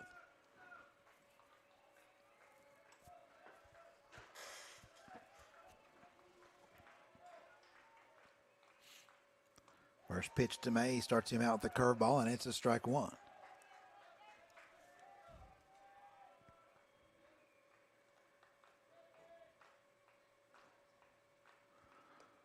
"0-1 is now 0-2.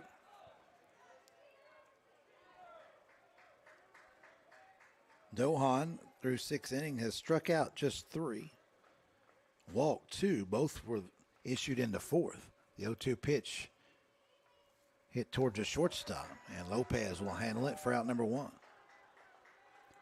Make it 8 straight now retired by Dohan. Here's Richard Rodriguez, the last to reach a single in the fourth. Rodriguez also a single and a run scored in the third.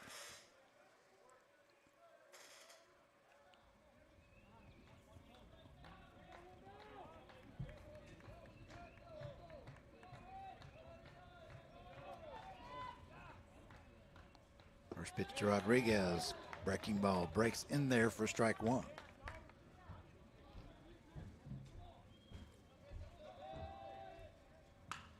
In the air, down the line, going to be a tough play, and that's going to find the hole down there. Down the right field line. And Rodriguez, a third straight base hit. It was kind of a golf shot, a wedge shot, if you will, right down the right field line. I couldn't hit a golf shot to make it stop out there like that one did and hit where it did, but nonetheless, Rodriguez found the little hole out there. As DeSoni had a long way to go from right. McGinnis down the line with his back to the home plate. And then Fleckenstein tried to get there as well, but nobody could. And Rodriguez with the single, a one-out job. Here's Ian Coleman, who's 1 for 2. Coleman turns and hits that one pretty well to left field. But Nicoletto will have room for the out. And there are 2 down. Gabriel Cruz to the plate now, 1 for 2. Single in the second, struck out looking to start the fifth. Warriors with 6 hits on the day. Rodriguez has 3 of them. All singles. All 6 hits have been singles.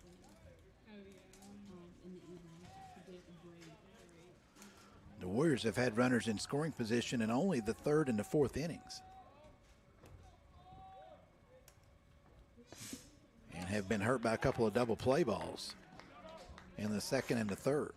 Particularly in the 3rd with the bases loaded and nobody out. 1-0 the count to Cruz.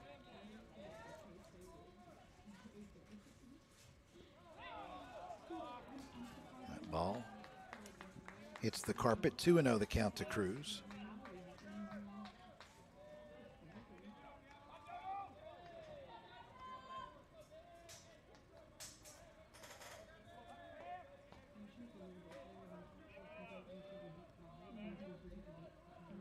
A little number up the third baseline. Going to be a tough play, and Dohan will choose to let it roll, and it stayed fair.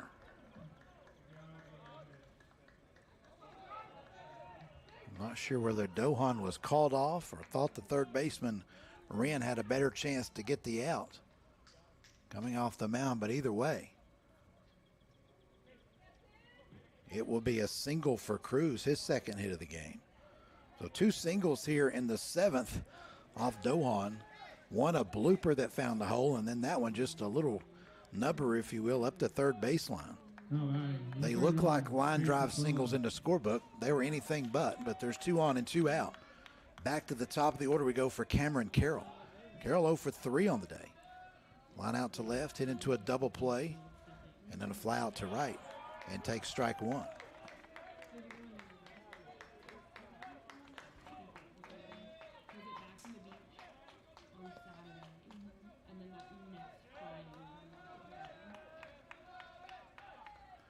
The 0-1 pitch hit towards shortstop. And again, the shortstop Lopez will take the force at third, and a hard slide into third on the turf. Wren goes tumbling but hangs on. And that ends the inning here in the 7th for the Warriors. No runs, 2 hits. They leave 2. Bottom of the 7th, we go 6-2 Columbia here on the Southeast Sports Network.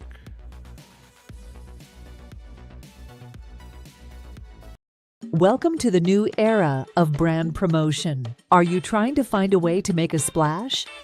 We understand that advertising isn't what it used to be. Things have changed. Advertising is both more dynamic and more engaging. Schrei Media keeps your brand not just seen, but remembered. In a world where staying relevant is key, we are your partners in staying top of mind.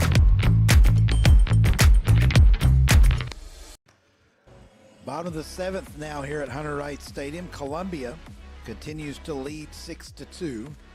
And the Cougars will have 5, 6, and 7 due up here. Columbia, the 3rd seed here in the bracket, bidding to oust the top seed Weber International. McGinnis, Quint, and Fleckenstein.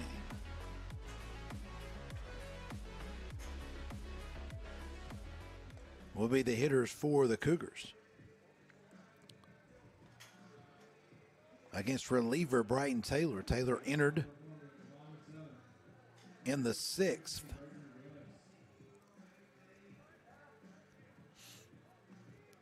With runners at the corners and nobody out.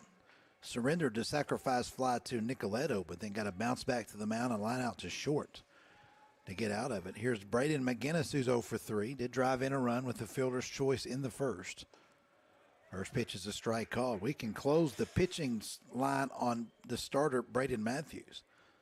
5 innings pitched, 9 hits, 6 runs all earned, 1 walk, 3 strikeouts, 2 hit batters. 1-1 the count from Taylor to McGinnis.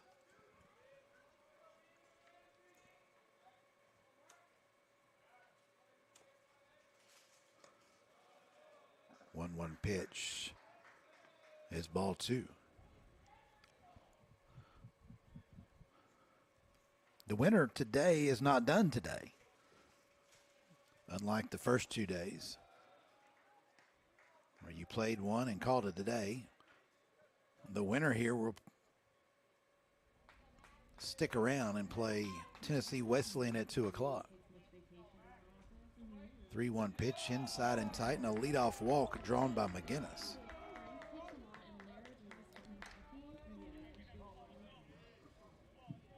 Now batting, designated hitter number 16, Bailey Quint. Bailey Quint to the plate, 0 for 2, walked way back in the first.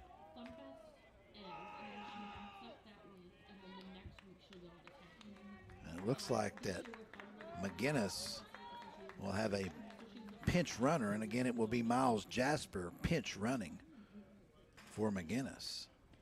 You mean the pitch runner number 50, Miles Jasper. Jasper has been courtesy running, if you will, for the catcher Stanley. This is a pinch running role here for McGinnis, who will likely re-enter.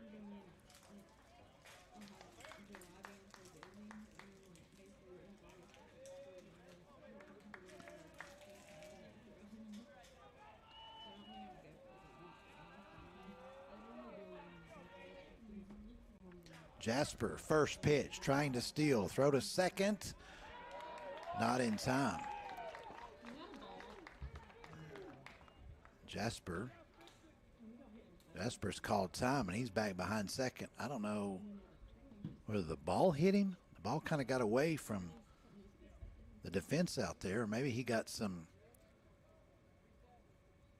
of the artificial particles that come off the field up in his eyes. I'm not sure.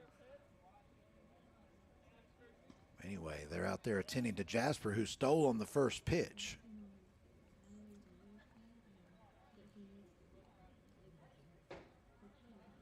Jasper's 9th stolen base of the year in 11 attempts. He's good to go, but Columbia College with another runner in scoring position. The count 1-0 here to Quint.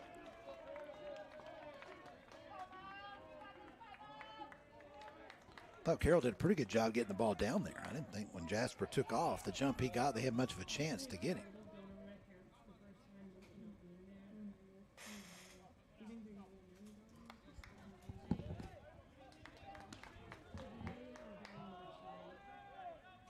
I think in theory they would like to come in a pet, but it's that it's the pet. 1-0 count, showing bunt at the plate is Quint. It's a good one. Off the mound to get it is Taylor. His only play is to first for the out. Sacrifice successful. Quint out 1-3, and down to third goes Jasper with 1 out. Nick Fleckenstein to the plate, 0 for 3 on the day. Tried to bunt his way aboard in the first. A liner to left in the third, and a fly out to right in the fifth.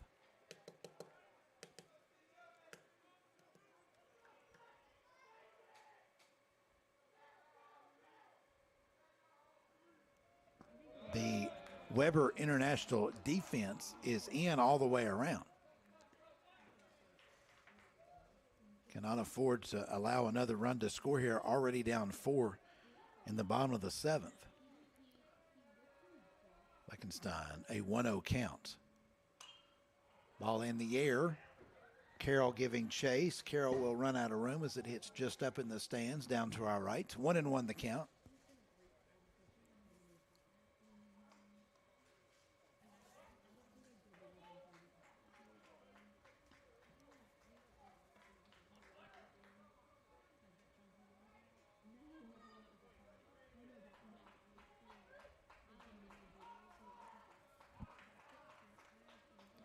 One. Here comes the steal attempt of home. The bunt is popped up, caught by the first baseman Riccio, and he will throw it to third to double up. On the squeeze play attempt, Jasper coming to the plate. Fleckenstein popped it to first, and the double play recorded over to Milner. That ends it in the 7th for the Cougars. No runs, no hits, no errors, nobody left on. To the 8th we go. Still 6-2 here on the Southeast Sports Network. Welcome to the new era of brand promotion. Are you trying to find a way to make a splash? We understand that advertising isn't what it used to be. Things have changed. Advertising is both more dynamic and more engaging. Schrei Media keeps your brand not just seen, but remembered. In a world where staying relevant is key, we are your partners in staying top of mind.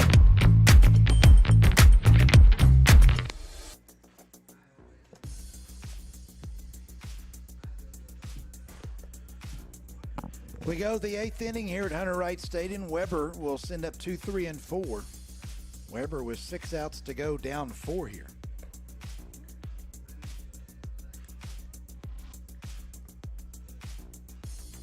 And Dohan, the lefty, through 7 innings,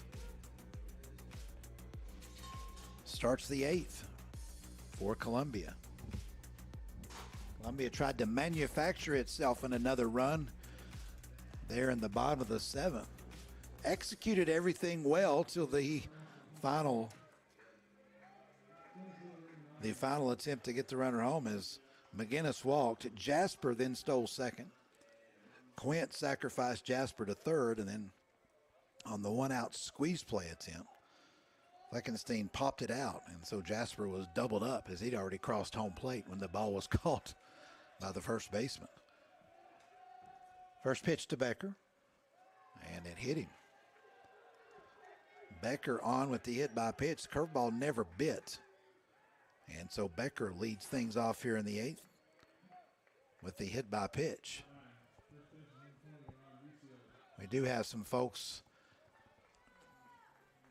up and about in the Columbia dugout as this is the 8th inning for the starter Dohan. Not sure if his pitch count, but I think earlier in the week we had one starter go the distance that it was in a losing situation. So he actually just threw 8 innings. So here is Dohan in the 8th. The leadoff runner on board. Here's Ryan Riccio. 0 for 3 on the day is Riccio.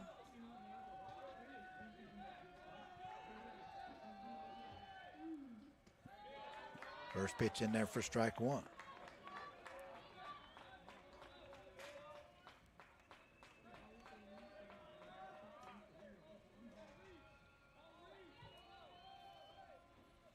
No 1 pitch in the air down the right field line.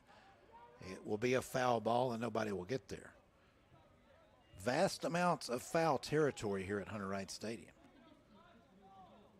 particularly around behind the plate and up the 2 lines. It lessens as you get about halfway down the outfield foul lines. Still quite a bit down there as well. So much so that we oftentimes have foul balls here that nobody can get to. That one was one there. 0-2 the count to Riccio.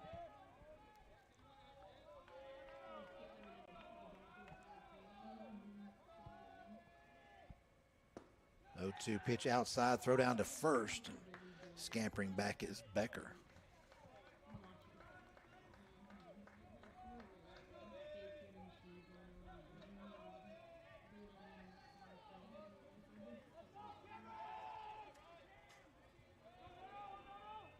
One and 2.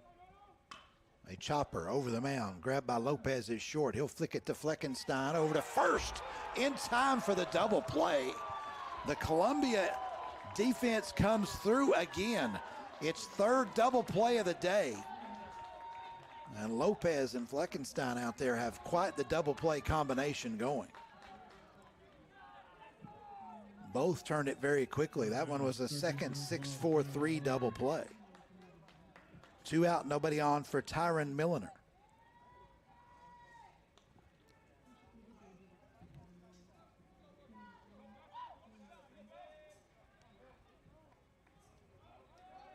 Milliner a single into second, a walk into fourth, and a line out to deep right center in the 6th, and he takes ball 1.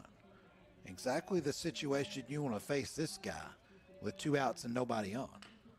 Foul tip at the plate by Milliner.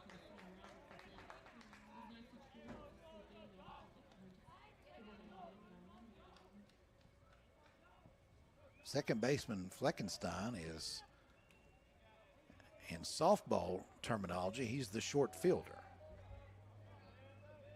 If you've ever played 10-person softball.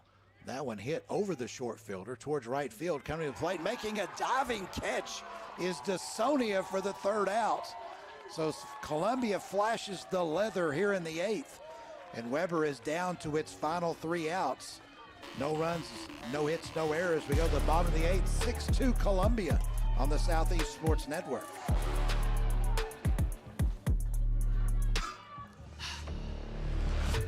Southeast Sports Network is now on Amazon Fire TV. Now you can download the SESN app and watch on any Amazon-enabled device, such as your Fire Stick. The easiest way to download the app is to go to our website, find the Watch SESN tab, and click Fire TV app. Then just select your device from the list. That's it. Free and easy. Enjoy watching the Southeast Sports Network on your Fire TV, Fire Stick, or Fire tablet with just a few clicks.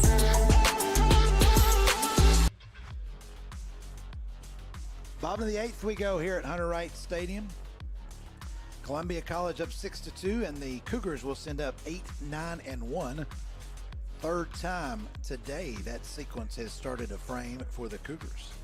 Likewise in the 2nd and the 6th.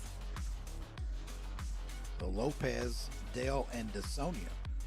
2 of the 3 that shown defensively for the Cougars. In the top of the inning will come to the dish here in the bottom half. Lopez will lead it off. 1 for 3 on the day is Lopez. Ground out to third, a fly out to center, a single and a run scored in the 6th.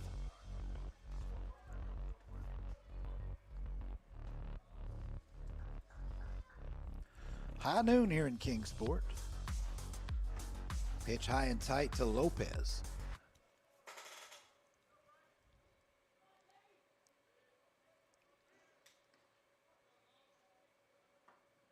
(1-0), grounder towards third. Charging is Milliner. Milliner rips that one across the body to Riccio at first for out number 1. David Dale to the plate, 1 for 2 on the day. Scored twice as Dale. Was hit by a pitch in the 2nd and scored. Singled in the 6th and scored. A fly ball to center in the 4th.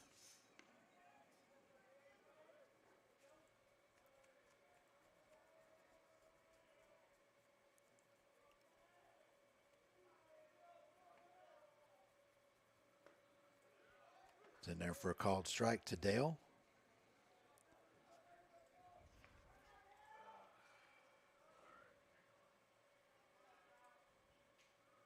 (0-1). Dale flares that down the right field line, and running and making a great running catch is Coleman. Coleman saving extra bases by Dale, ran that one down right in front of the 330 sign. There are 2 outs. Nobody on. Back to the top of the order we go for Braden DeSonia. We came into tournament play on day 3 here in Kingsport with only 1 batter with a 3-hit game. And Columbia now has 2 in this one with 3 hits, including DeSonia, who's 3 for 4. Next in the order, if he gets to the plate, is Caden Nicoletto, who's 3 for 3, both with 2 singles and a double. And the first pitch is a strike to DeSonia. We'll play that next. 0-1 pitch is downstairs, 1-1 to DeSonia.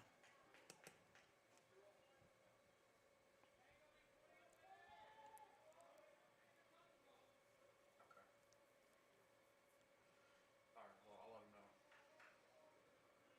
let him know. 1-1, fouled back. Over to our left. Those are the kind of fouls we don't want coming near us.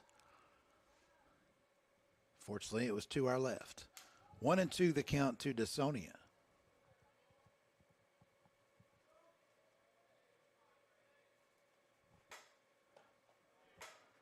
Taylor tries to come back with the curve. Doesn't bite enough. It's 2-2. Taylor came in with nobody out in the 6th. Well, he's in his 3rd inning of work. He's gone 2 2/3. DeSonia lifts that one down the left field line. That will drift out of play as well. Another 2-2 pitch coming.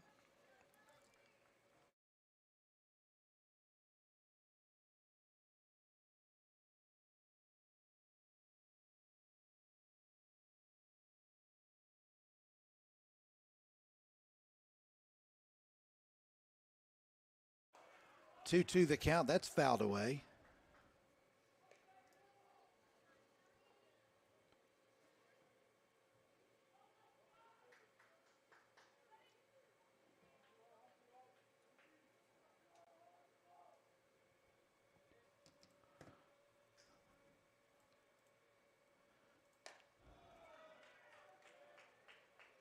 Two pitch is upstairs, and it's 3-2 now.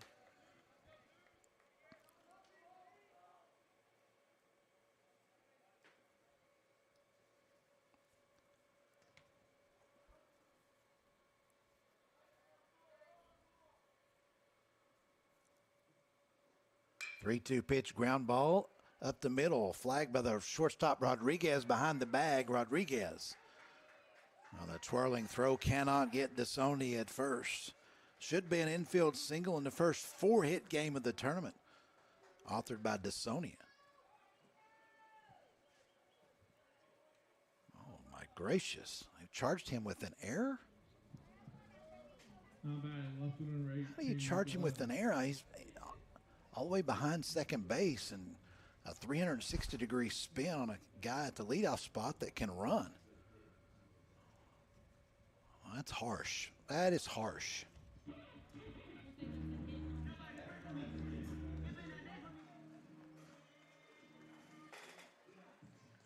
And now it's been changed to a hit. Somebody downstairs must be listening to the feed. I did not like that one at all. And so DeSonia now credits with the base hit, correctly so. 10th hit of the game for Columbia. Columbia. Are we changing pitchers again? Well, looks like we are. Yep. Weber has brought in a new pitcher while I'm fussing about the hit versus error call. And we'll get that new pitcher for you. Like that is going to be Seth Lovell. Lovell entering here for Taylor with 2 outs and 1 on here in the 8th.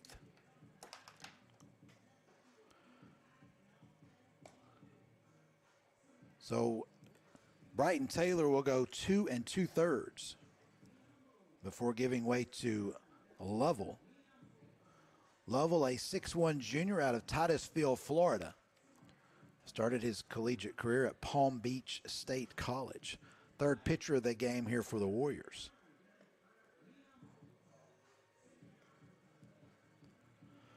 Columbia leads it here 6-2. Should the Cougars hang on and win, they will be back here in action at 2 o'clock against Tennessee Wesleyan in the championship round of this Kingsport bracket.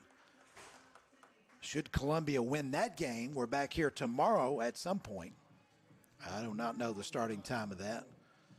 For the if necessary game, should Tennessee Wesleyan win this afternoon, it will be the Bulldogs moving on to the NAI College World Series. Tennessee Wesleyan needs just one win in either of the two championship series games. Columbia would need to win this one, the next one, and the one tomorrow to advance. And here's Caden Nicoletto, who's 3 for 3. 2 singles, a double, a sacrifice fly, 2 runs driven in for Nicoletto. And Lovell starts with strike 1.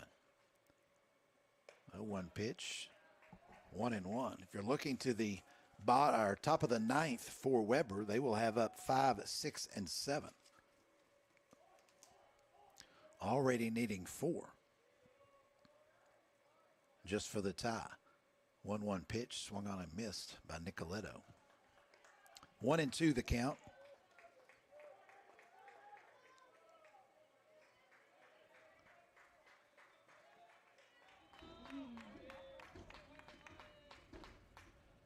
One-two pitch, fouled. Up the first baseline this time.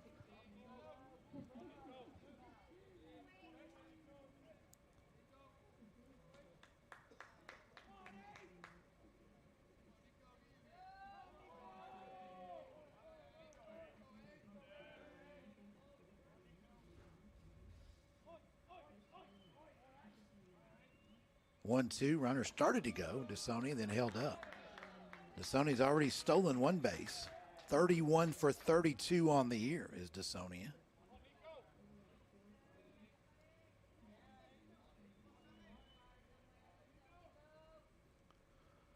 Two-two pitch, and they get Nicoletto. A little bit of a changeup. Nicoletto out front. It's Nicoletto down on strikes. Columbia, no runs a hit, no errors, 1 left. We go to the 9th. Weber International needs 4 to stay alive here on Southeast Sports Network.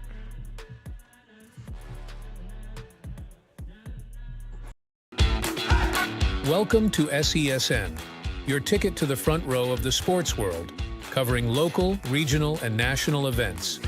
We bring the game to you. Feel the excitement of every play, every score, every victory. Get your seat, get on air, and immerse yourself in the heart-pounding action. The Southeast Sports Network, where sports come to life.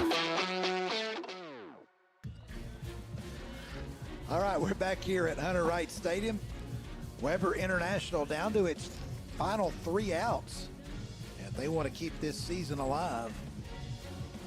5, 6, and 7. Brody Neviker, Jarrett May, and Richard Rodriguez. As Cam Dohan bids for the complete game victory here for Columbia College.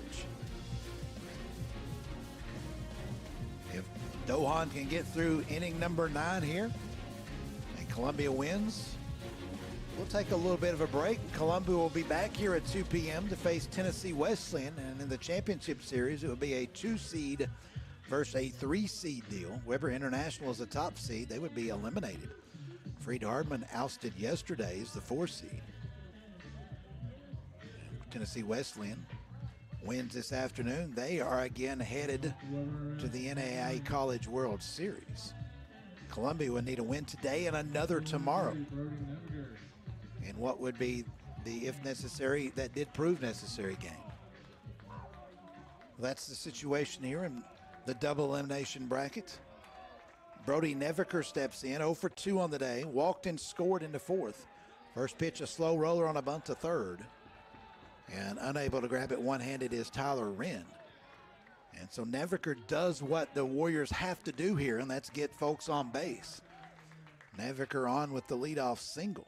8th hit of the game for the Warriors. And here's Jarrett May. Now, what the Warriors have done frequently, though, however, is after a base hit into a double play. Done that 3 times here. Here's Jarrett May, who's 0 for 3 officially. Was on board on a fielder's choice on the 4th. First pitch is a called strike. It's 0-1.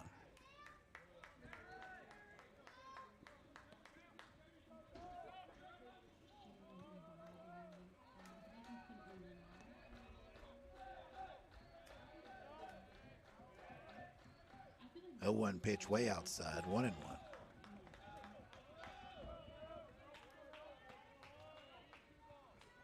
If you're Columbia, you definitely want the starter Dohan to get through this one. You want as many fresh arms as available for the second game today, and hopefully for the Cougars, another game tomorrow. But it's now 2-1, the count to May.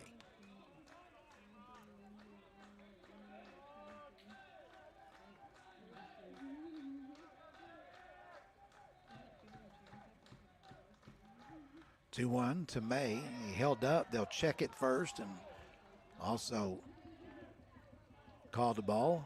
At first, it's 3-1. And now Stanley will go out and have a word here with Dohan.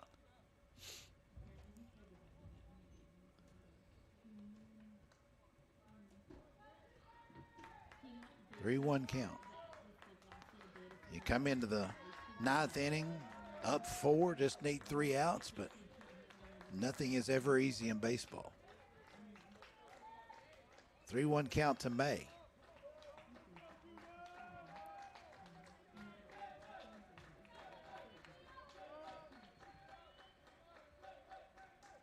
Three-one pitch, a curveball, and May was well out in front of that one. And he hits it a long way, but foul.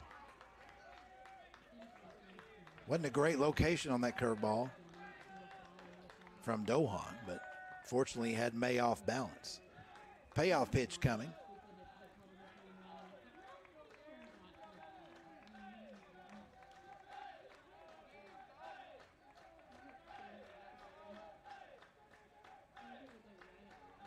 Three-two pitch, came back with the curveball and walked him. So the first 2 are aboard here in the 9th for Weber.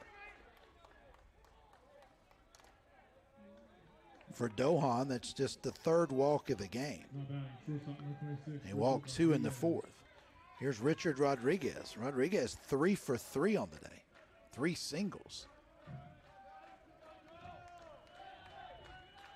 Still no visit to the mound from anybody on the Columbia staff. And so Dohan, first pitch to Rodriguez, is in there for strike 1.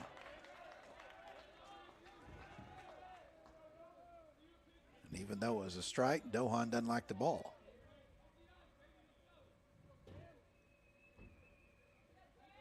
He'll get another. 0-1 count, Rodriguez. Bidding for a 4-hit day himself.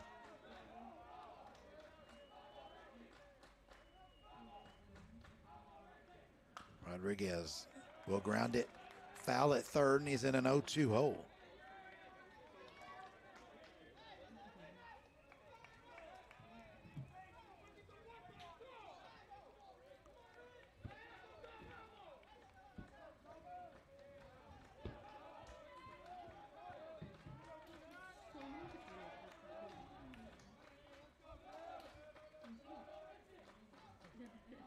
Oh-2 pitch. A hot shot to third and off the third baseman Wren and into left field. Rounding third, coming to the plate and scoring is Neviker. And it's 6-3.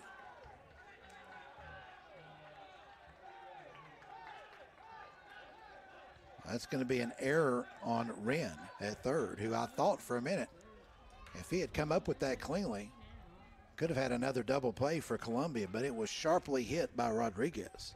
So Rodriguez reaches on the error. Neviker scores. No RBI on the play.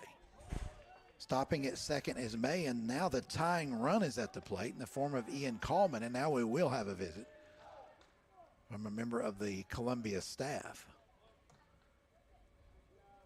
And in fact, it appears for sure that we're going to have a pitching change here, as just about everyone has emptied from the Columbia dugout, awaiting Dohan's arrival on the other side of the foul line. Dohan getting congratulations from his catcher Stanley and some others as he makes his exit here at Hunter Wright Stadium. So Dohan will work into the 9th, will officially pitch 8 innings.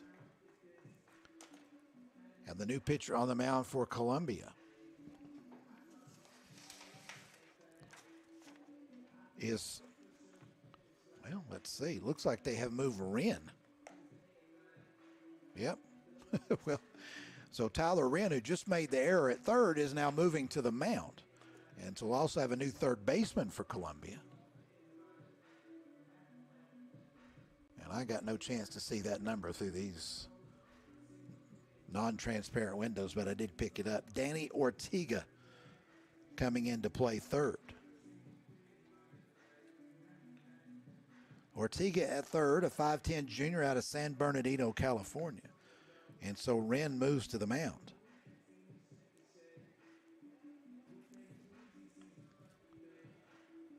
Dohan allowed 8 hits. Thus far, the 3 runs. And to be determined on whether the run here in the 9th will be classified as earned or unearned. Should Rodriguez score, that will definitely be an unearned run.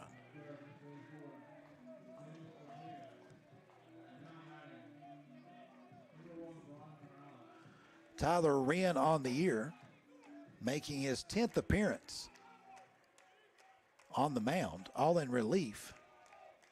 Has thrown 13 2/3 innings, allowed 14 hits, 5 runs, 4 earned. Wren has 3 saves, and the first pitch is hit a long way. Foul by Coleman. Wow. Straighten that thing out. We've got us a tie ball game. Anyway, Wren a 2.63 ERA, a 1.76 whip. He's 0-2 on the year with those 3 saves. Definitely a save situation here, and the 0-1 pitch is ball 1. Coleman at the plate is 1 for 3 with a single. And he does represent the tying run.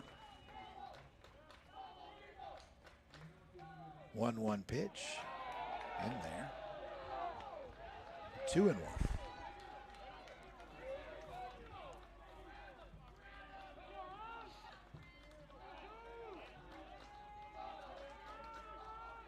Two-one pitch downstairs, 3-1.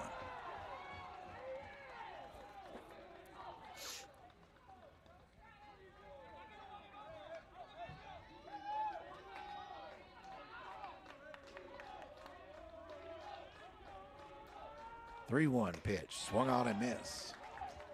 Coleman chases a high fastball, doesn't get it, and the count is full. A little bit of drama here in the top of the 9th in Kingsport. 6-3 game now.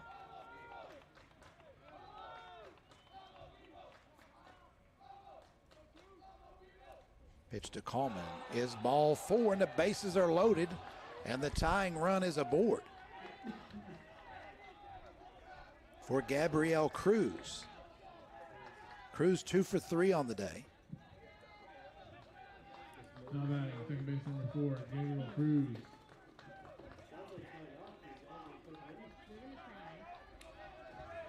Cruz representing the go-ahead run here in the top of the 9th. A single, a walk, an error, and another walk. Wren's first pitch to Cruz is called strike 1. Cruz singled in the 3rd, singled in the 7th, struck out looking in the 5th.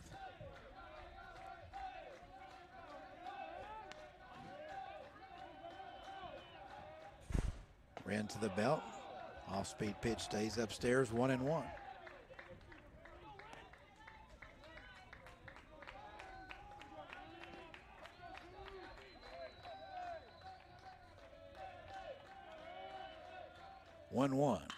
In the air to right.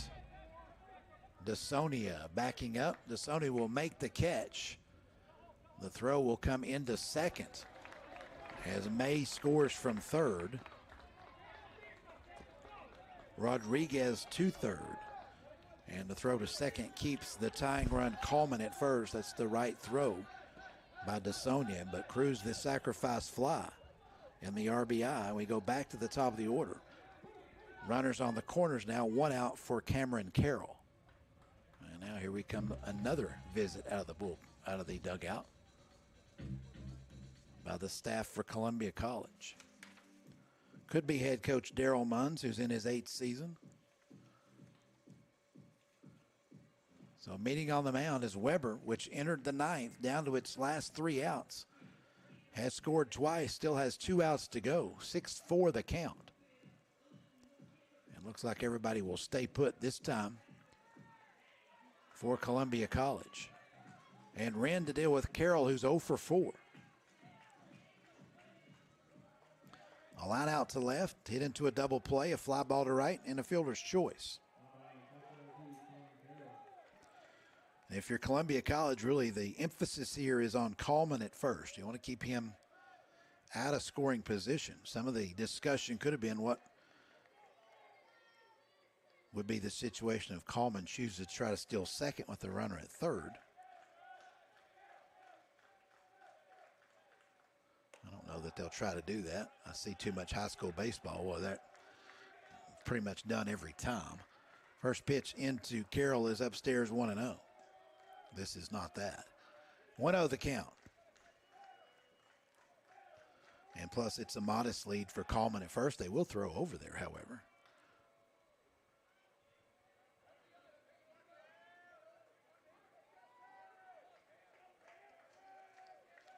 You've probably even got to think about potentially a sacrifice bunt.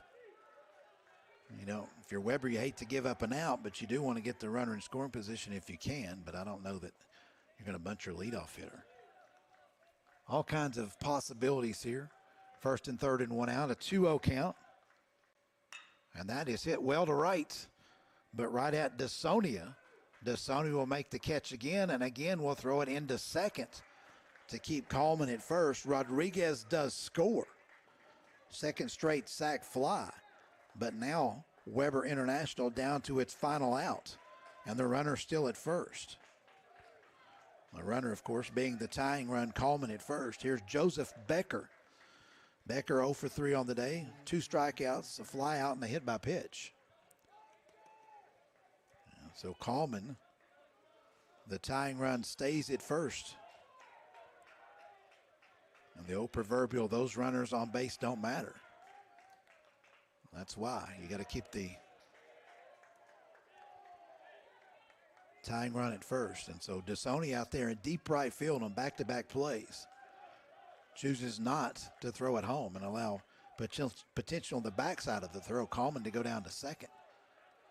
Good situational baseball and awareness by DeSonia out there, but it's 2-0 the count now to Becker. Certainly if you're Wren, you don't want to come back after that and walk the tying run to second. The 2-0 count. Curveball in there for strike one from Wren.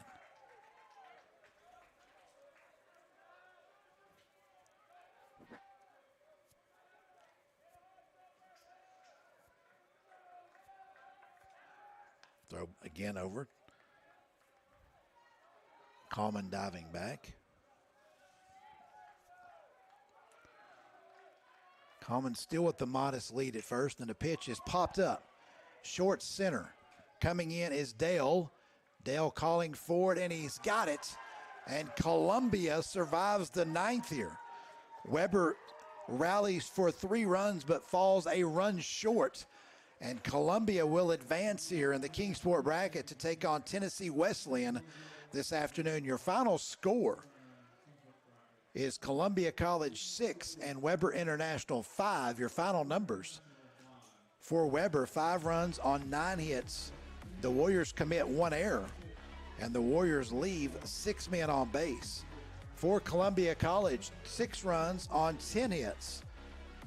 The Cougars also leave 1 man on base, commit 1 error and leave 8 men aboard. The winning pitcher for Columbia is the starter, Cam Dohan. He improves to 3-3 on the year. The losing pitcher for Weber is Braden Matthews. He drops to 7-3. And the save, the fourth of the year, goes to Tyler Wren of Columbia College. So Columbia wins for the 39th time this year. They go to 39-15. Weber's season ends at 43-14 in a contest that took 2 hours and 25 minutes to complete here at Hunter Wright Stadium in Kingsport. Once again, your final: Columbia 6, Weber 5. Columbia's back here at 2 o'clock in the championship round against the number 2 seed Tennessee Wesleyan. We will be back for that one with you right here on the Southeast Sports Network. Until then, good afternoon from Hunter Wright Stadium in Kingsport.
A truck is a tool, but a Ram is life. Yeah, it's the wipe the sweat off your brow sort of life. But it's also the let's load up the ATV's life. The my kids play way too many sports life. The let's find a secret spot to fish life. That looks nice. Innovations, comforts, and powertrains built to power all the lives you live. Ram.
Your vacation is now playing in Tennessee.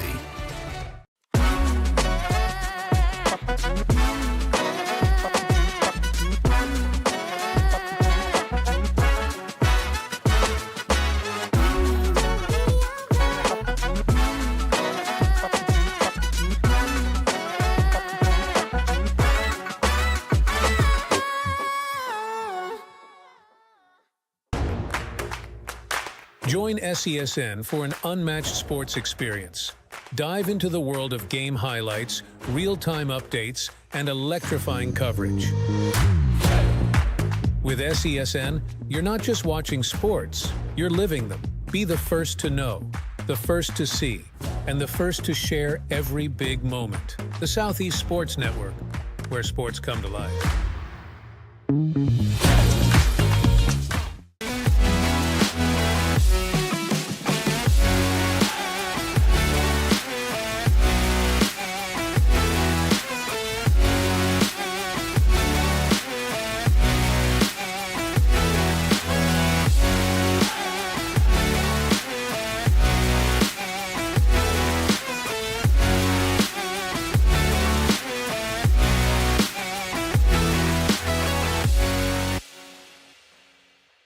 The Southeast Sports Network is now on Amazon Fire TV. Now you can download the SESN app and watch on any Amazon-enabled device, such as your Fire Stick. The easiest way to download the app is to go to our website, find the Watch SESN tab, and click Fire TV app. Then just select your device from the list. That's it. Free and easy. Enjoy watching the Southeast Sports Network on your Fire TV, Fire Stick, or Fire Tablet with just a few clicks.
I got involved in officiating volleyball 8 years after I played Division I in college. Saying yes to volleyball officiating will give you the privilege to be a part of one of the most exciting sports around. I'm a speaker, A builder. I coach, Culinary arts. Auditor. A firefighter. For anyone contemplating becoming a volleyball official, just go for it. Take the plunge. Open the door. Say yes to officiating.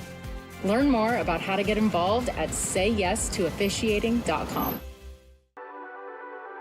The Southeast Sports Network, your free ticket to front row sports action.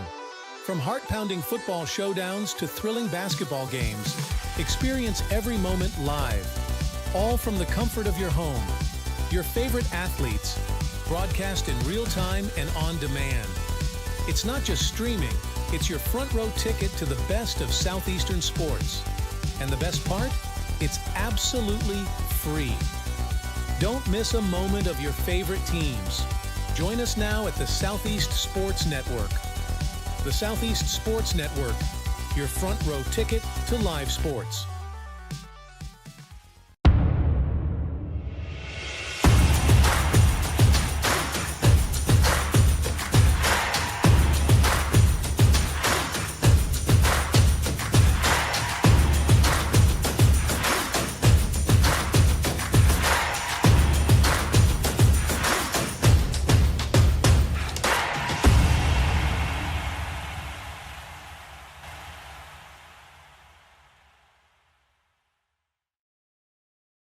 Hi, I'm Smokey Bear, and I made an assistant to help you out, because only you can prevent wildfires. Hey, Assistant Smokey Bear. Call me Papa Bear, because I'm grilling up dinner.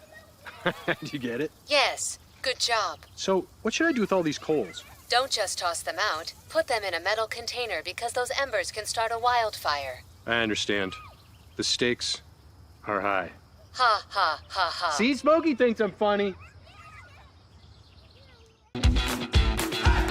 Welcome to SESN, your ticket to the front row of the sports world, covering local, regional, and national events.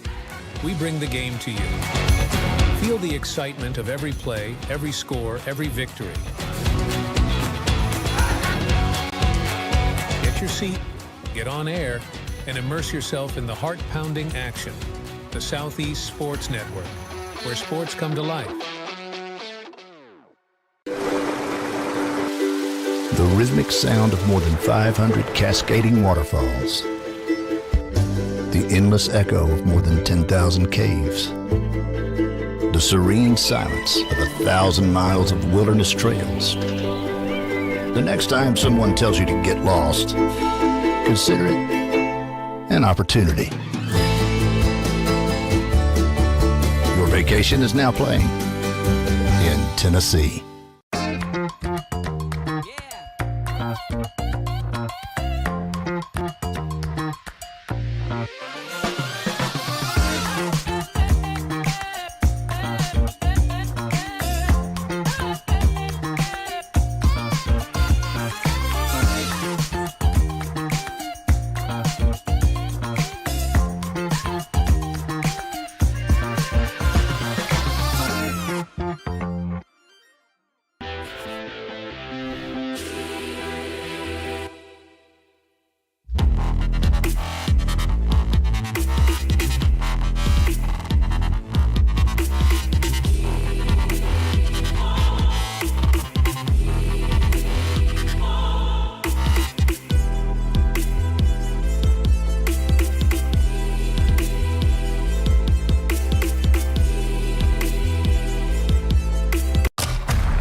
Hello, and thank you for joining us for today's broadcast.